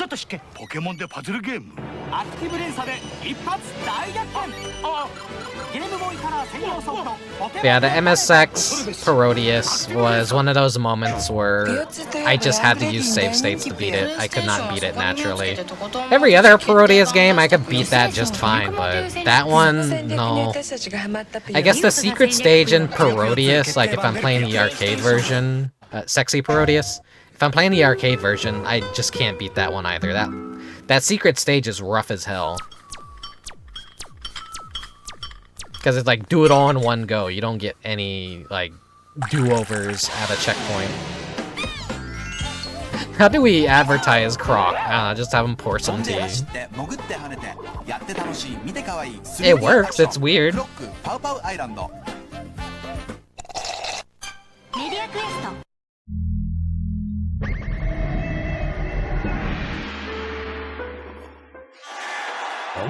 What is it, Iverson-san? I'm getting worked under the boards, Taka. Show rebound stance. Bamboo reed need deep root for strength. Yo, here it comes. Where'd he learn that? NBA 2K on Sega Dreamcast. It's thinking. It's thinking. Game Boy Advance. Yeah, I love weird ads. They have their own charm to them. If everything was the same brand of neurotypical slop, we'd just be living in modern times where that's exactly what commercials are. It's all just fucking boring slop. None of it's interesting in the slightest. There's no charm, there's no practicality. Everything is just CGI or just, I don't know, ironic humor. There's no sincerity anymore in advertisements. Someone has to be the butt of a joke. It almost feels like they're mocking us at this point. Aereo the Acrobat was one of those game series I just rented a lot. Never beat those games, but, it was just a weekend rental kind of game. A lot of my childhood was just trying and not necessarily buying. But when I did buy a game, it was usually a really good game. That's what kids miss out on nowadays. They don't really get to try before they buy. And now Sony's trying to usher in that era of no more physical media. Fuck you if you want to try anything. Fuck you if you're disappointed with a game. Thanks for the money, asshole. Simpsons sponsored 3DO. Oh, more the chicken. Crave Entertainments. Suddenly a bunch of people have been playing Mort the Chicken. I don't know why people have been playing Mort the Chicken, but yeah, no, they're just playing Mort the Chicken. Chicken Little. And I'm Henny Penny. Did people finally discover Mort the Chicken? Controversial videotape received earlier today. From a mysterious dimension parallel to the Earth, greetings to all round, fuzzy, squishy things. I am Colonel Cubicles, leader of the Orion. We are speaking to you now. Yeah, I know about the cameo in Pizza Tower. Free the cubes.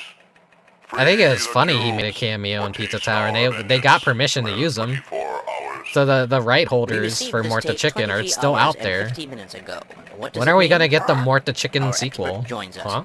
Dr. Carl Cockerell. Yeah, John Pizza Tower, please use your money to make a Mort the Chicken game. Please. Make Mort the Chicken 2 happen, please. I beg of you. You made funny pizza game, now make funny chicken game. And run around in circles. We're chickens.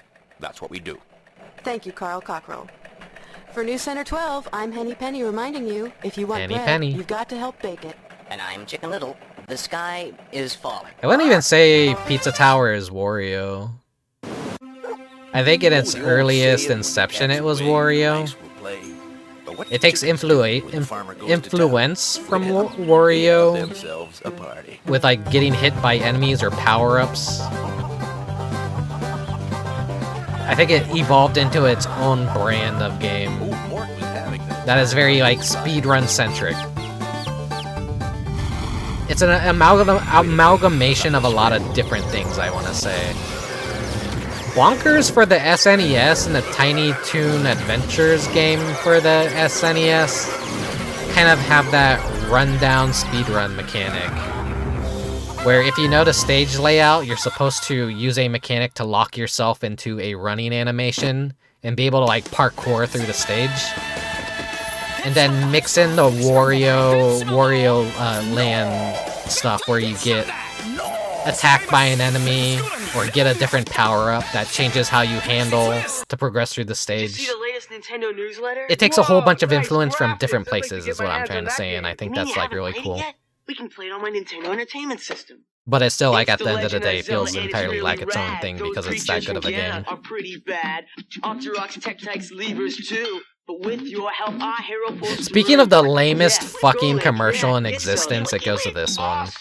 Intense. The Nintendo Entertainment System. Your parents help you hook it up. It's so bad that I have to include it because of how notoriously awful it is.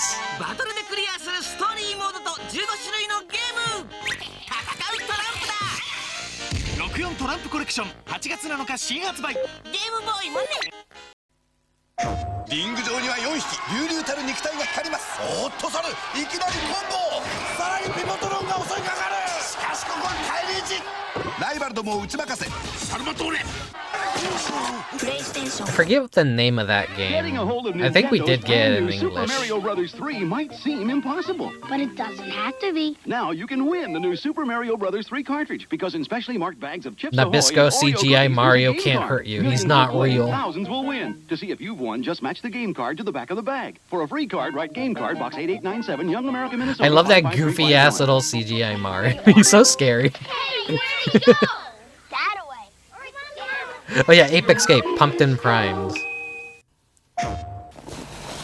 Didn't that do some interesting stuff where you could put your save on a memory card and take it over to a friend's and use your save file and their save file together? Something like that? Night and Baby is a game that I want to try out. Engine? Check. Fuel. It's like partially, what, action RPG mixed with baby pet raising simulator. And I think the gimmick behind it is your companion could basically eat items and armor that you don't need or use, and that raises his stats some way. Check. Rated E for everyone.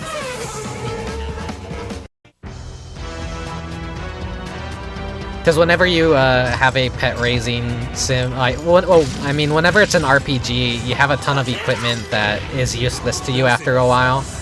I think having a little companion that's like a garbage can that you can raise off of that stuff would make for an interesting, fun little playloop.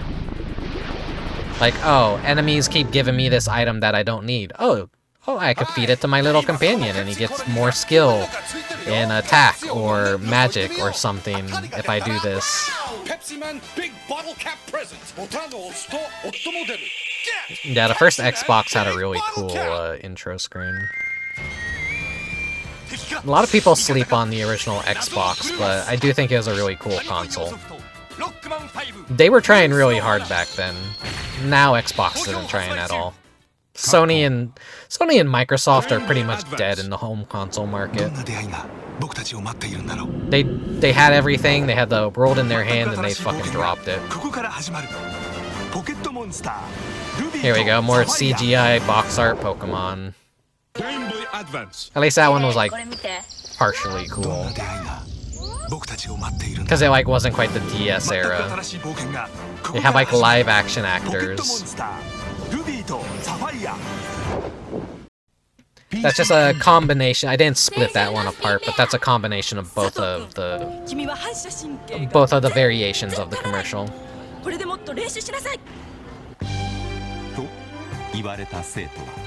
スピンペアで反射神経を養い、ついにやったー先生佐藤君通信対戦対応パズルアクションゲームスピンペア新発売 Spin Pear.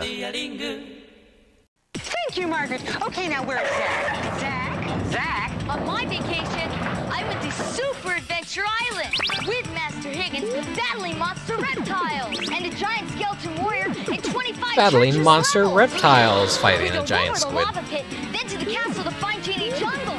Super Adventure Island from Hudson Soft, available on Super NES. For Super Adventure Island game tips, call 882-HUDSON. That's just such a goofy little commercial.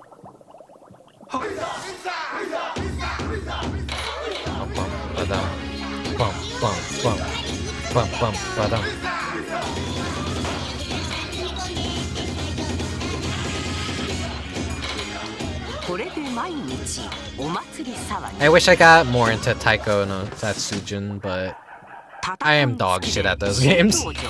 I tried. I'm just dog shit at them.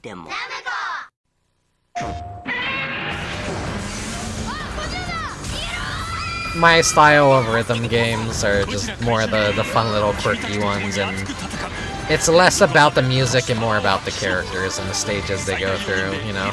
The Parappa, Lammy, Gitaru Man style rhythm games.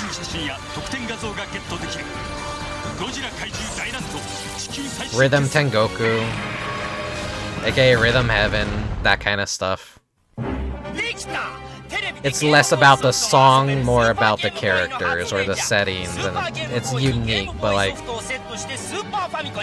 rhythm games that are more focused around their soundtrack and getting, you know, Dance Dance Revolution, Taiko, fucking Beat Money,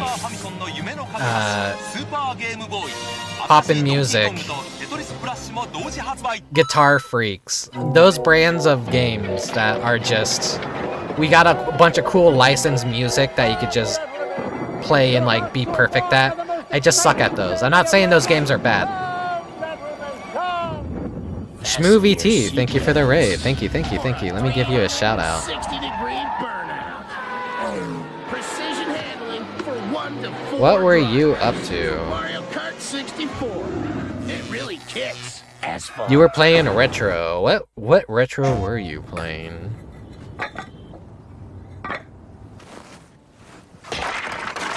Let me see. Let me see.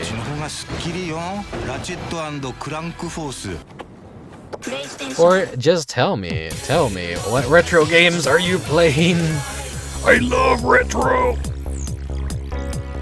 But yeah, welcome everyone. I'm just a weird incubus that likes mainly retro stuff, weird stuff. I'm very bad at introductions.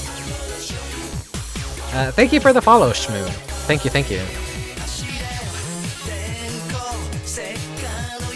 We are currently just watching my collection of retro video game commercials from old to new, and then also occasionally we do get cutscenes and attract modes and video game intros or title screens.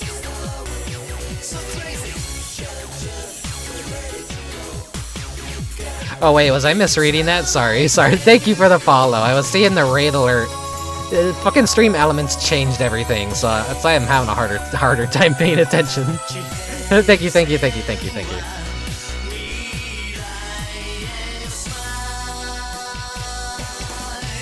Hello, Lee Bear. Hello, Spongy Man.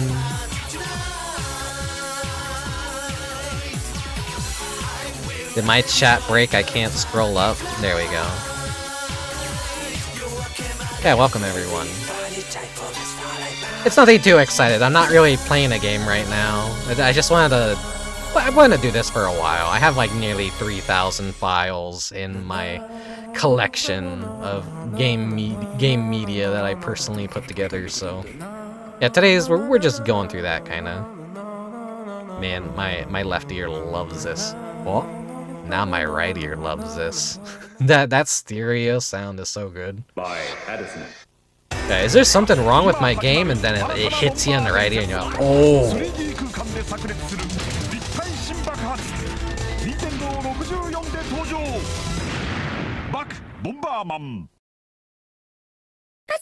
Oh yeah, this is a Saturn game that I've been playing in my free time. I would highly recommend the Japanese version over the American version. You don't need to understand Japanese to be able to play it. It's just easier in the Japanese version, and you get unlimited continues. You get 5 points of health as well. In the American version, you get, like, what? 1 continue, you get 10 lives total. And the game gets really, really difficult. And you'll get game overed and thrown back into the title screen. Unless you use the cheat that gives you 99 lives, then you essentially have 200 lives to fuck around with. But Astol is a great little Sega Scrimlow. Yeah, the American version is worse. In most cases, the American version is usually worse.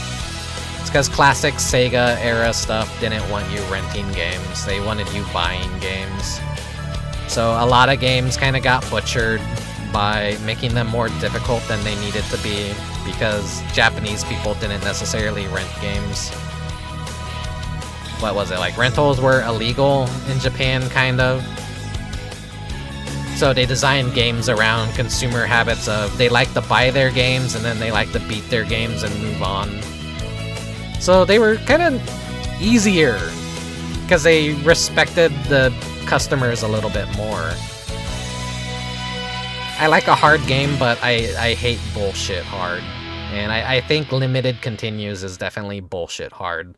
And I'm kind of glad nowadays that mentality has kind of died out with gaming, that, oh, you could get a game over and get sent back to the title screen, you have to do everything in one go. Like, you know, the Gradius series. If you fuck up at Gradius, it's back to the start screen. You only get limited lives to beat Gradius, and if you're not good enough, you don't get to the end of the game. So that's a game you have to use save states in, or just get good, you know?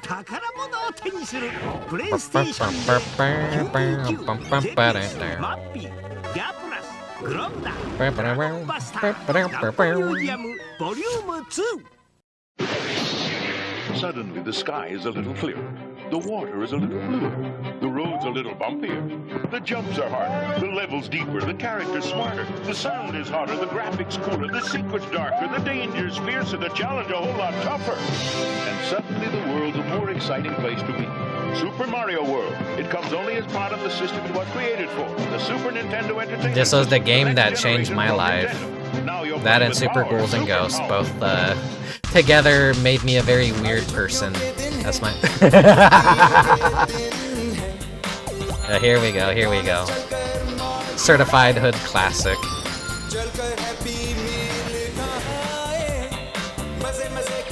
And Cortex looks so fucked up in this commercial, it's great.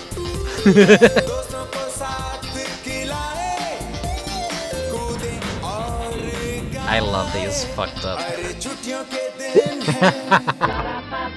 The thumbs up is the most comical part of that.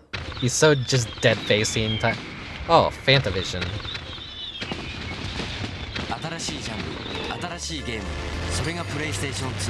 It's a shame I've already run out of firework games. This was kind of my go-to for New Year's and 4th of July. We've got our own style of breakfast. Mornings will be powered by food that's four-sided. Oh yeah, this isn't just a Pop-Tarts commercial. And our tongues will vibrate with the sweet taste of Kellogg's. It's included for a reason. It seems random, but here's that reason. Breakfast should be loud, real loud. Coming up any second now. We say Pop-Tarts rule. And now you can catch your favorite Pokemon characters. The fucked up Charmander. They cut off his tail. Oh, here we go. Korean Comboy recreation of the Zelda commercial. It's not as good. It's very budget.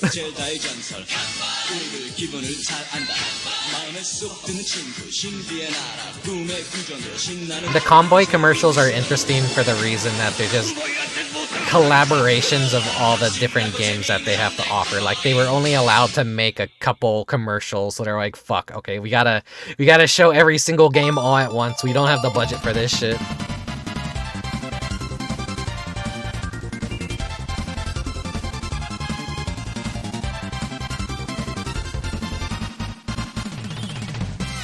Oh, I'm stretching. Oh my god.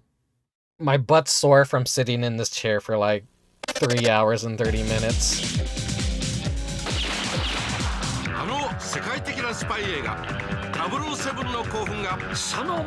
Oh god.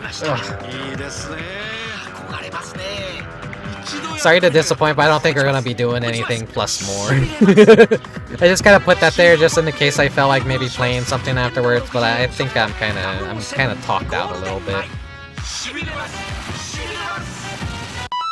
The nice thing about the commercials is it gives you a lot to talk about.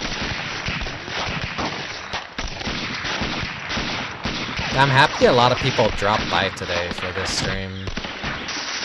I expected everyone to have forgotten about me. Oh yeah, the Mario 2. I think this is I don't know if it's just a YouTube title saying banned Mario commercial, or if it was just something that never made it to TV and was just like web only. Oh my god.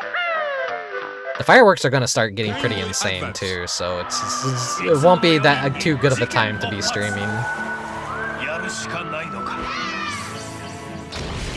Maybe I'll just hop in the VR chat and just kind of hang out, set off virtual fireworks, or, you know, be a lame ass. I thought this commercial was really cute.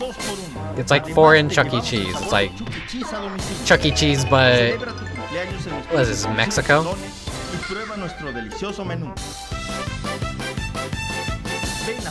Yeah, I like the bootleg Lara Croft painting on the wall too. It's a very flash and you miss it kind of thing. 1080 snowboarding. 1080. スピードもトリックも 3D スティックで思いのまま振動パックで感じる 1080. 1080. 任天堂64ソフト 1080 snowboarding. Just how realistic is the new Super R-Type for Super NES? Watch. Now, if I were a good streamer, I would be like, alright guys, we're pausing the video and I'm gonna go on a 2-3 minute like talk right here about like what I just saw and I'm gonna react to it. And I've been letting this shit play rapid fire. Like, oh, roll that video back, go frame by frame. No, not my style. Or like, let's rewind it and play that again. Right. Just how realistic is the new Super R-Type for I Super don't really NES? do that. I just talk and let things happen. Whoa, we're watching it again. Super R-Type from Irem for Super NES. See how good you really are. I just remember... Oh, this is a Gex commercial. Who is this? You watching TV? Maybe. Who is this? What kind? Well, it's big. 27-inch? Yeah. Picture in picture? I guess so. Swivel base? How'd you know? Under a white ceramic duck wearing a yellow raincoat? Where are you? I'm here for the commercials and self-loathing. You're in the right place. Hello, talking trash. One TV-obsessed gecko. Revolutionary 3D graphics. Free roaming gameplay. It's Guess, Enter the Gecko. Yeah, it's tail time. But I remember a long time ago, there was some guy who would give a lot of streaming advice. And him giving advice to people reacting to stuff was, pause the video, talk about it, and then when you're done talking, unpause the video, pause the video, talk more about it, and you know, you're turning like 30 seconds of footage into 10 minutes of just being annoying, in my honest opinion. I don't like React Andy content. I don't like, I guess today kind of counts as React Andy in a way, but I don't know. Taking other people's content off of YouTube and just watching that as your stream is something I see a lot of other people do, and it doesn't sit well with me. I think that's very weak content, very junky, bad content, and I don't like streamers that entirely rely off of being a React Andy. I like seeing what you have to offer. I like seeing assets of your personality that actually mean something, and less you just bouncing off of something that you could give a fucking rat's ass of. If you're gonna be a streamer and go through your backlog of like YouTube subscription videos, like, oh, okay, new review of the week is out, I gotta watch that. Oh, new Red Letter Media video, 1 hour of like a Wheel of the Worst. Oh, I gotta watch that on stream. Oh, new Angry Video Game Nerd, gotta watch that with my viewers. Oh, Carpetbagger put out a new video. Gotta watch that with my it's like, yeah, no, I hate that. I hate that. People should strive to have more interesting content, and if you're gonna share media, make it something you actually care about, and you know, don't steal from other creators, honestly. These retro game commercials and shit, yeah, it's just video game stuff. It's defunct stuff. It's interesting media. It's art pieces.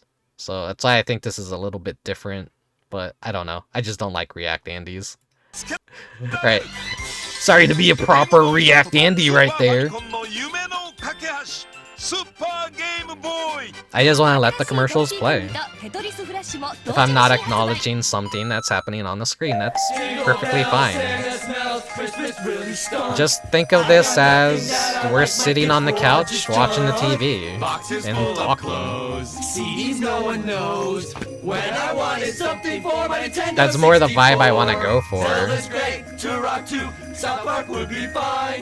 How about Rogue Squadron? That game should be mine. This is a funny ass commercial. Get the hits you missed on N64. Mom and Dad, I'm so sad.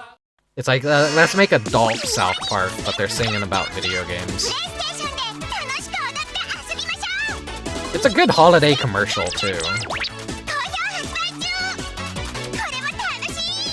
The South Park 64 is really a tough game to stomach. Such a bad game. But I think it's very charming in an archaic way, even though the creators of South Park really hated the original South Park game. Oh yeah, this commercial. Was it the Charmin Bear was a very popular TV mascot at the time. And so the way that they advertised this game was actually really brilliant, because it would catch you off guard, making you think, oh, this is for something, this is for a fabric softener. No.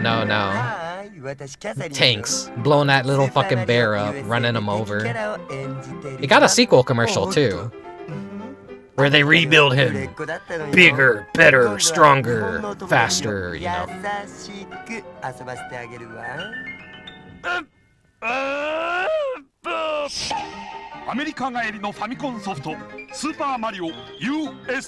Top 10 commercials you'd see on a reel titled, "What the fuck? Japan's weirdest, cringiest Nintendo commercials." Now Nintendo is Not that cringy. It's not that weird. People's definition of weird is definitely not my definition of weird. Do things you didn't know were possible. Into the world. But I guess when you're just a really weird person,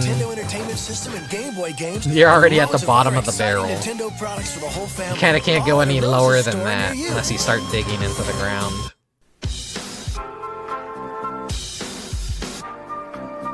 I guess my point being it's a difference in perception of what you think is weird. And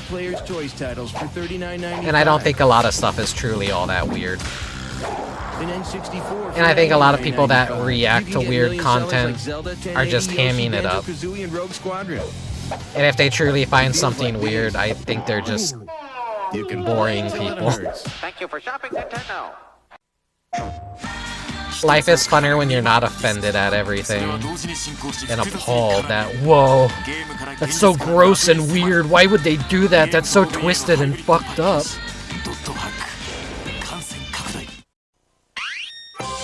And I'm kind of like talking out my ass here.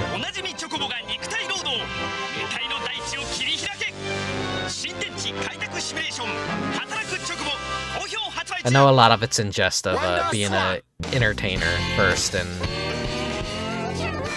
that's what the people respond to the most, is when you're upset or offended by something, and not necessarily because it's like weird or anything. It's just, yeah, no, we have to react to something so that people could clap and laugh.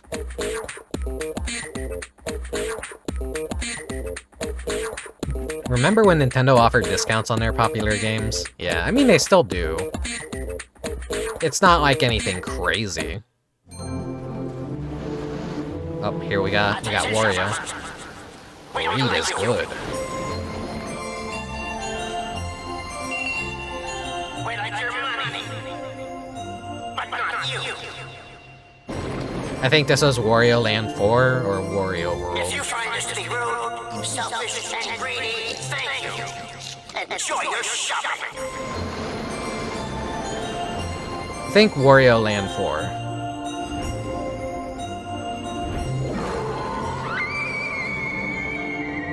Greed supersede. Yeah, there we go. Wario Land 4, only for Game Boy Advance. The Wario World commercial, I know he's like underneath of a pier telling like a priest like to say greed is good, but that commercial, there's no good quality uploads of it anywhere.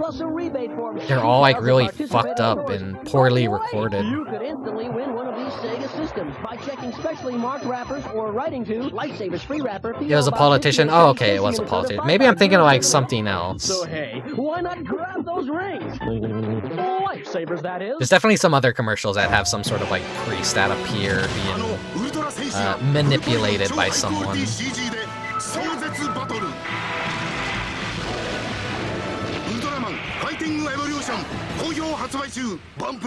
Ban Presto.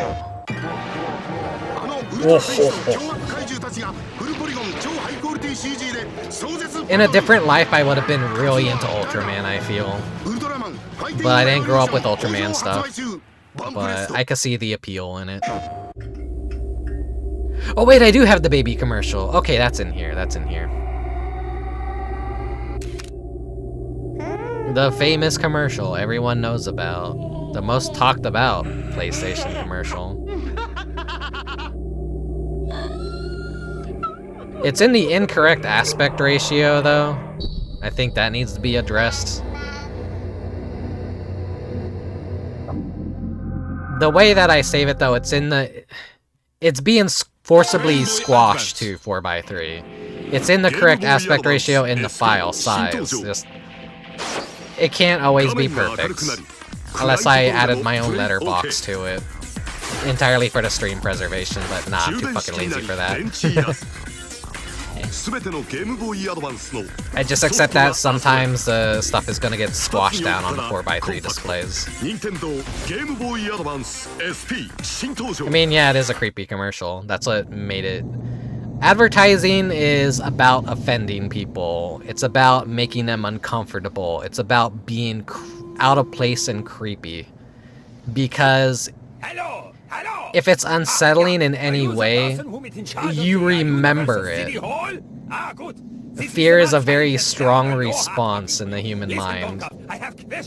When that uncanny valley gets stroked, that, you know, it sticks with you. The Baron returned to his home away from home to rejuvenate from a If you just look at something normal, you don't remember it. That's why no one remembers commercials anymore. They don't upset you, they don't offend you. They don't do anything other than be as safe as humanly possible. And yeah, you don't remember them. Nothing leaves an impact. Yeah, Jumping Flash. I want to play the third game this summer if I'm able to. It still hasn't been translated. I was hoping it would have been translated. But no fan translation has come out of it yet. I don't think anyone cares enough to give a fan translation to Robert Mondieu or whatever it's called. But it's nowhere near as good as the first two Jumping Flash. It's a very different, like, styled game than the first two, but it still plays mostly the same. It's just more of a mission structure with a story and different characters.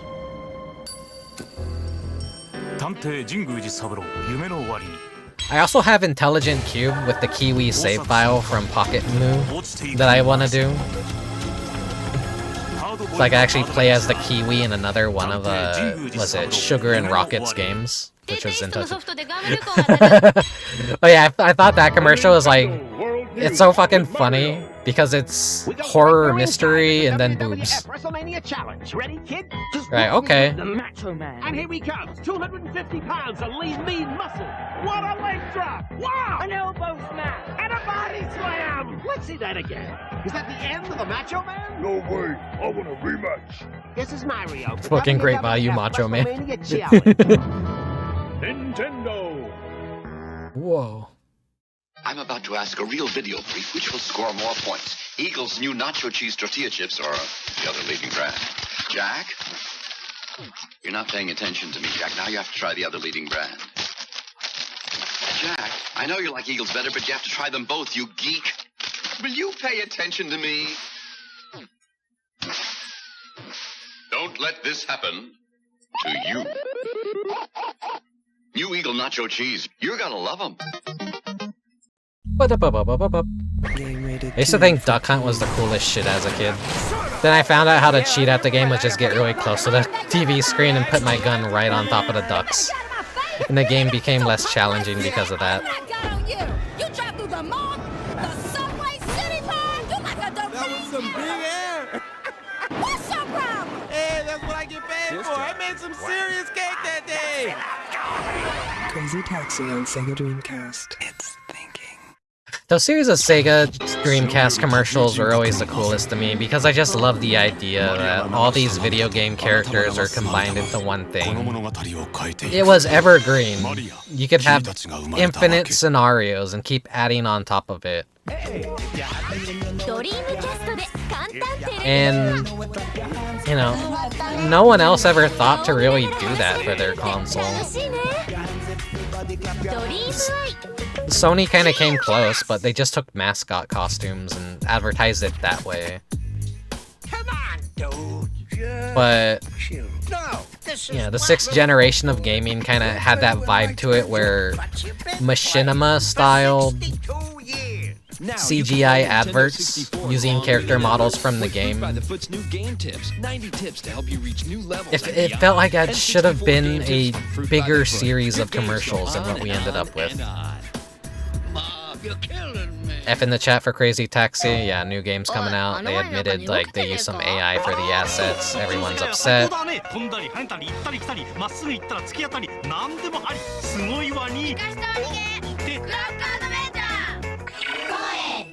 It's Donkey Kong, the arcade sensation, and now you can play it at home. Hang on, sweetheart! I'm gonna save you! Now you can play Donkey Kong on your ColecoVision, Atari VCS, or Intellivision video game system.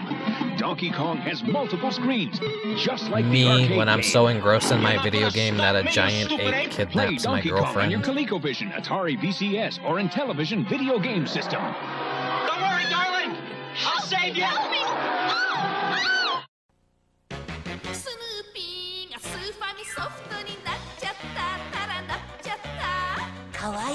I don't know if this game is any good, but I would like to play it one day. I think the Peanuts are, like... I have a soft spot for the Peanuts. I have a soft spot for Snoopy. I try to think, like, is there any good Peanuts games out there? Like, are they actually any that play good? I'm not quite sure. Just because you've got the hair doesn't mean you've got the power. Feels like there should have, because the licensing rights belong to Square Enix in Japan for Peanuts and Snoopy. At least for a short while it did. I don't know if they still do it. Hey Deb. Watching while falling asleep, old ad compilations are kind of cozy most of the time. Yeah. This isn't a compilation though, this is see, I could do this. We go... Well, and then fast forward. These are all separate video files and everything. I love the Rayman 1 intro.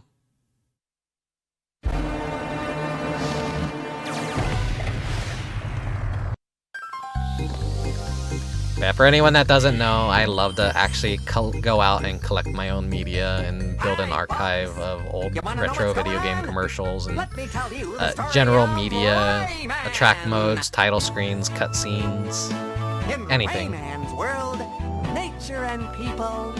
I love my Unk Slop video games. That's what the kids are calling it nowadays, huh? Unk Slop, right?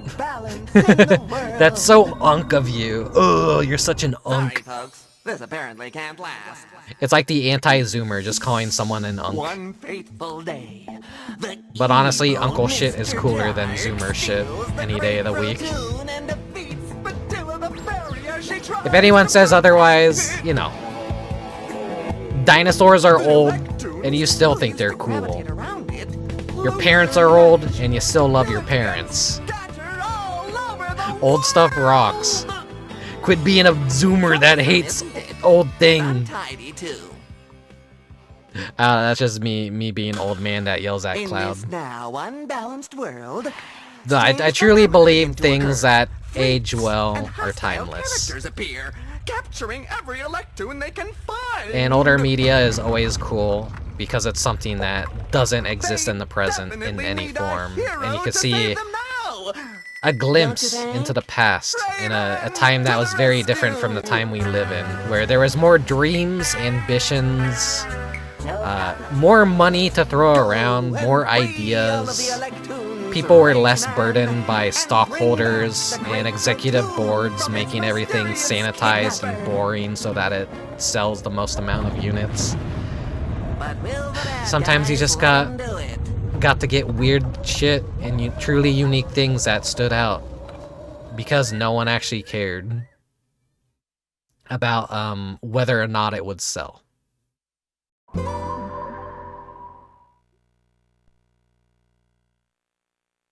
I could be a lot more eloquent with how I word that and what I truly mean, but I'm kind of dumb, so you're not gonna get really highly intelligent discussion from me, I'm afraid.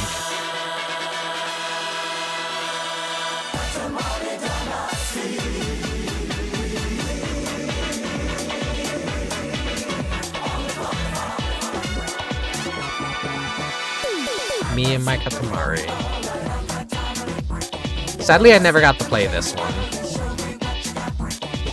I had a PSP, but then it like bricked itself, so I missed out on a lot before I got to really dive into the library, but I mean, nowadays it's just fucking emulators easy to set up. So one day. The one that's on PC is a remake of the first game. It's not actually the original Katamari. It's the original Katamari in spirit, but at its core, it's actually a complete remake from the ground up.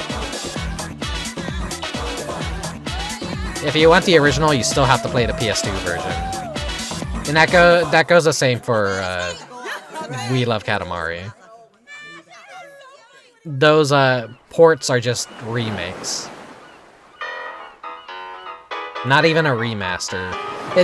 They're very good remakes, so it's hard for a lot of people to tell that they aren't actually 100% the same game.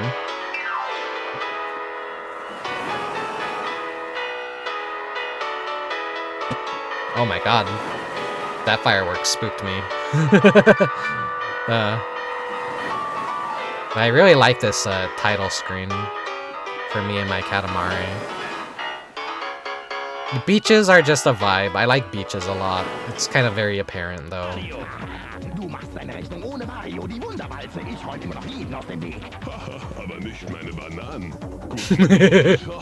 This is German, right? Yeah, this is German. Fucked up Mario Kart 64 German commercial.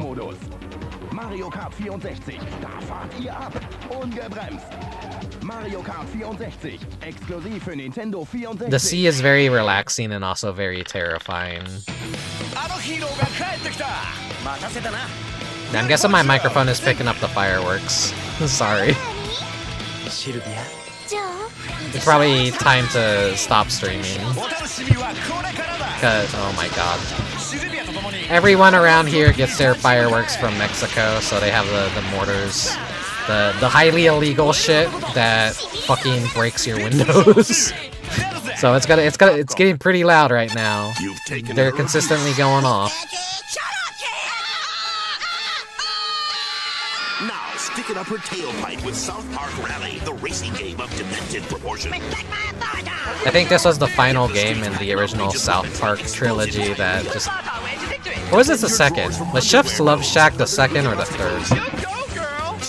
Eventually the games were so fucking bad that Trey and Matt Parker just... No more South Park games, fuck you. We're never making South Park games ever again.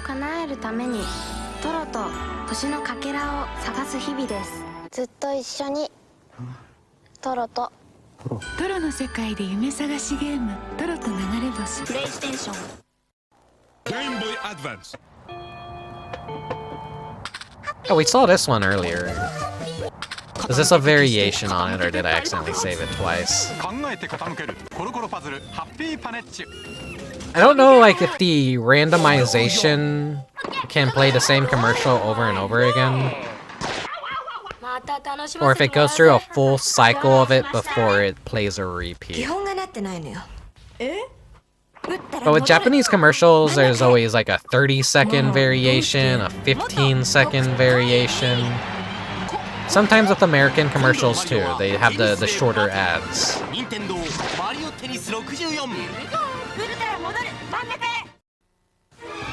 You could easily double your entire collection with Japanese adverts if you want both the 15-second and 30-second. Typically, if it's a very underrepresented game, I'll try and get both versions. If it's a game that everyone knows about and a commercial that I feel like is better viewed as 30 seconds, I'll just grab the 30-second variation of a commercial that you don't really gain much from the 15-second version. If that makes any sense. Everyone's favorite Bomberman game that they remember for the Nintendo 64, yet have never probably gotten past the first 2 stages. Bomberman games are hard. But it's a really cool intro. And I love the soundtrack for it. I'm one of those people. I can never really beat the first boss, I think. Game filtered me hard. Bomberman is like old school hard. I suck shit at Bomberman games.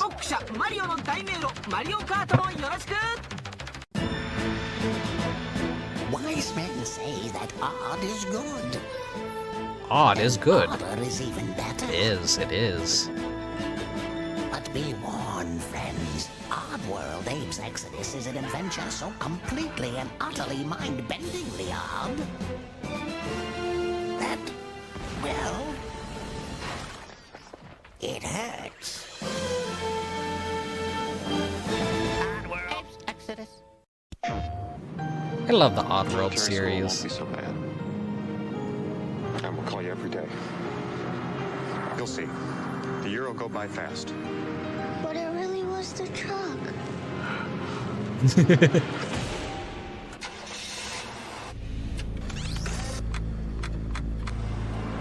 Twisted Metal Chibi Edition.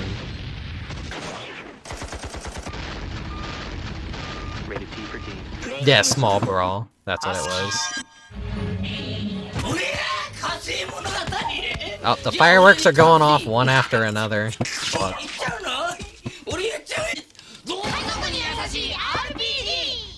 Well, it is the 4th of July. You're getting some fireworks. Donkey Kong Jr. cereal. It's pretty wild. In every fruity bite of Donkey Kong Jr. cereal. Wild. Told ya. It tastes like fruit and it's lots of fun. New Donkey Kong Jr. cereal. New Donkey Kong Jr. cereal is part of this complete breakfast. It tastes like fruit and it's lots of fun. It's wild with fruit flavor. Donkey Kong Jr. cereal. I think this is my signal that we gotta stop. You want some of this?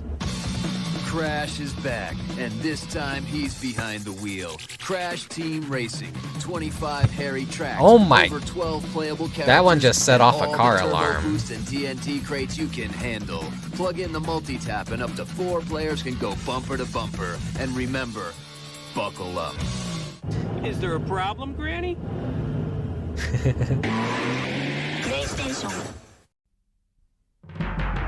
Oh, this one's really good. This is where the monkey comes from. I love the monkey.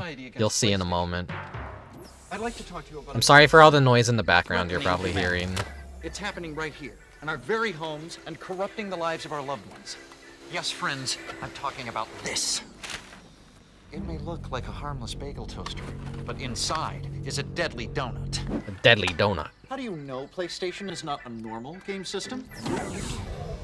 It carries these telltale signs. Scientists Just throws it in the trash can. Users lose all sense of reality. Mind-boggling. And He enter said the another line. world. Here we have a normal, healthy young man. And here we have the a fellow who's player. been experimenting with PlayStation for only a few minutes. The user. That's me right there. That's what happened to me when my parents got me a PlayStation. Remember, do not underestimate the power of PlayStation. Get ready for the 10x10 giveaway. Okay. Sorry to cut the stream short, but fireworks are gonna be going off all night. They're fucking setting off car alarms. There's gonna be people are just going way too fucking apeshit. It's been about 4 hours. Yeah, like an hour, half an hour maybe chatting, and then three and a half hours of just random game media. A lot of people showed up for this stream, strangely enough. So thank you very much for hanging out with me and watching these old video game commercials. I hope it was a comfy time. Yeah, you're welcome, guys. Dear American, hope it was a good 4th of July for you. I didn't really do anything special for 4th of July this year. Didn't even have barbecue or anything. I know I haven't been feeling the best lately, so mentally, physically, all kinds of shit, and you know, long story short, stuff's been happening in the family. A lot of things to be worried about. Future things to be worried about. Yeah. Without divulging too many details, that's just the best way that I could put it, so. I just haven't been feeling the best. I've been worried about a lot of stuff. And right now in life, it's pretty hard to be motivated with everything going on. So, you know, In younger times, 4th of July would be a magical time where fireworks weren't banned in my area, forcing people to get the deadly illegal shit that starts fires that they're currently setting off. That fireworks are banned, so I don't get to celebrate anymore in that way unless I want to break the law like everyone else around me is doing. Not to be a fucking narc or anything, but it does kind of suck to think about that. Don't get to have a nice family barbecue. Probably just have to go out and grab something to eat, honestly. Which sucks to think about, but whatever. I don't know how to really barbecue myself. That's something my dad would always do. But he's kind of, you know... Dad's way too old now to really properly do a lot of stuff. So yeah, it sucks. We all get old. Life changes. But yeah, sorry I didn't have anything too exciting for this 4th of July stream, but it was still a nice time hanging out, everyone. Next time, a video game, hopefully. And my 4th anniversary stream will be on the 19th, provided nothing bad happens and I am able to actually stream on my anniversary date. It is my anniversary on the 19th, I think. Let me confirm real quick. Rickubus, Dynamite Hetty. Searching for my own video on YouTube. It's either the 18th or the... Yeah, no. July 19th. Yeah. Also, I'm nervous because I have an upcoming dentist appointment, and you know, dentist appointments are usually always riddled with bad news in some way or another. But I've been trying my best to take care of my teeth as best as I can, so here's hoping no cavities are needed to be filled or anything like expensive. So yeah, I hate dental stuff. Yeah. Anyways, yeah. Sorry to talk your ear off. I need to stop being so rusty at streaming and get back into the swing of things. A lot of stuff demotivated me. A lot of feelings of being hurt.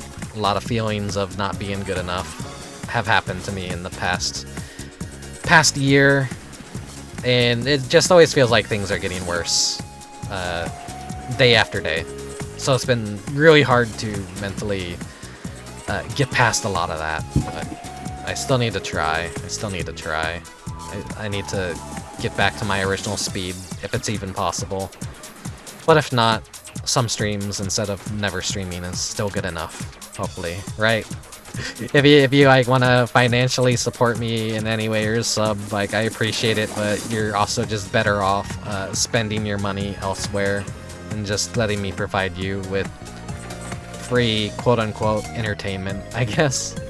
Until then, until next time, take care of yourselves. Have a happy rest of your 4th of July. Have a good night. Sleep well. Oyasumi. I'm gonna head back home, so I will see you guys next time. Bye-bye.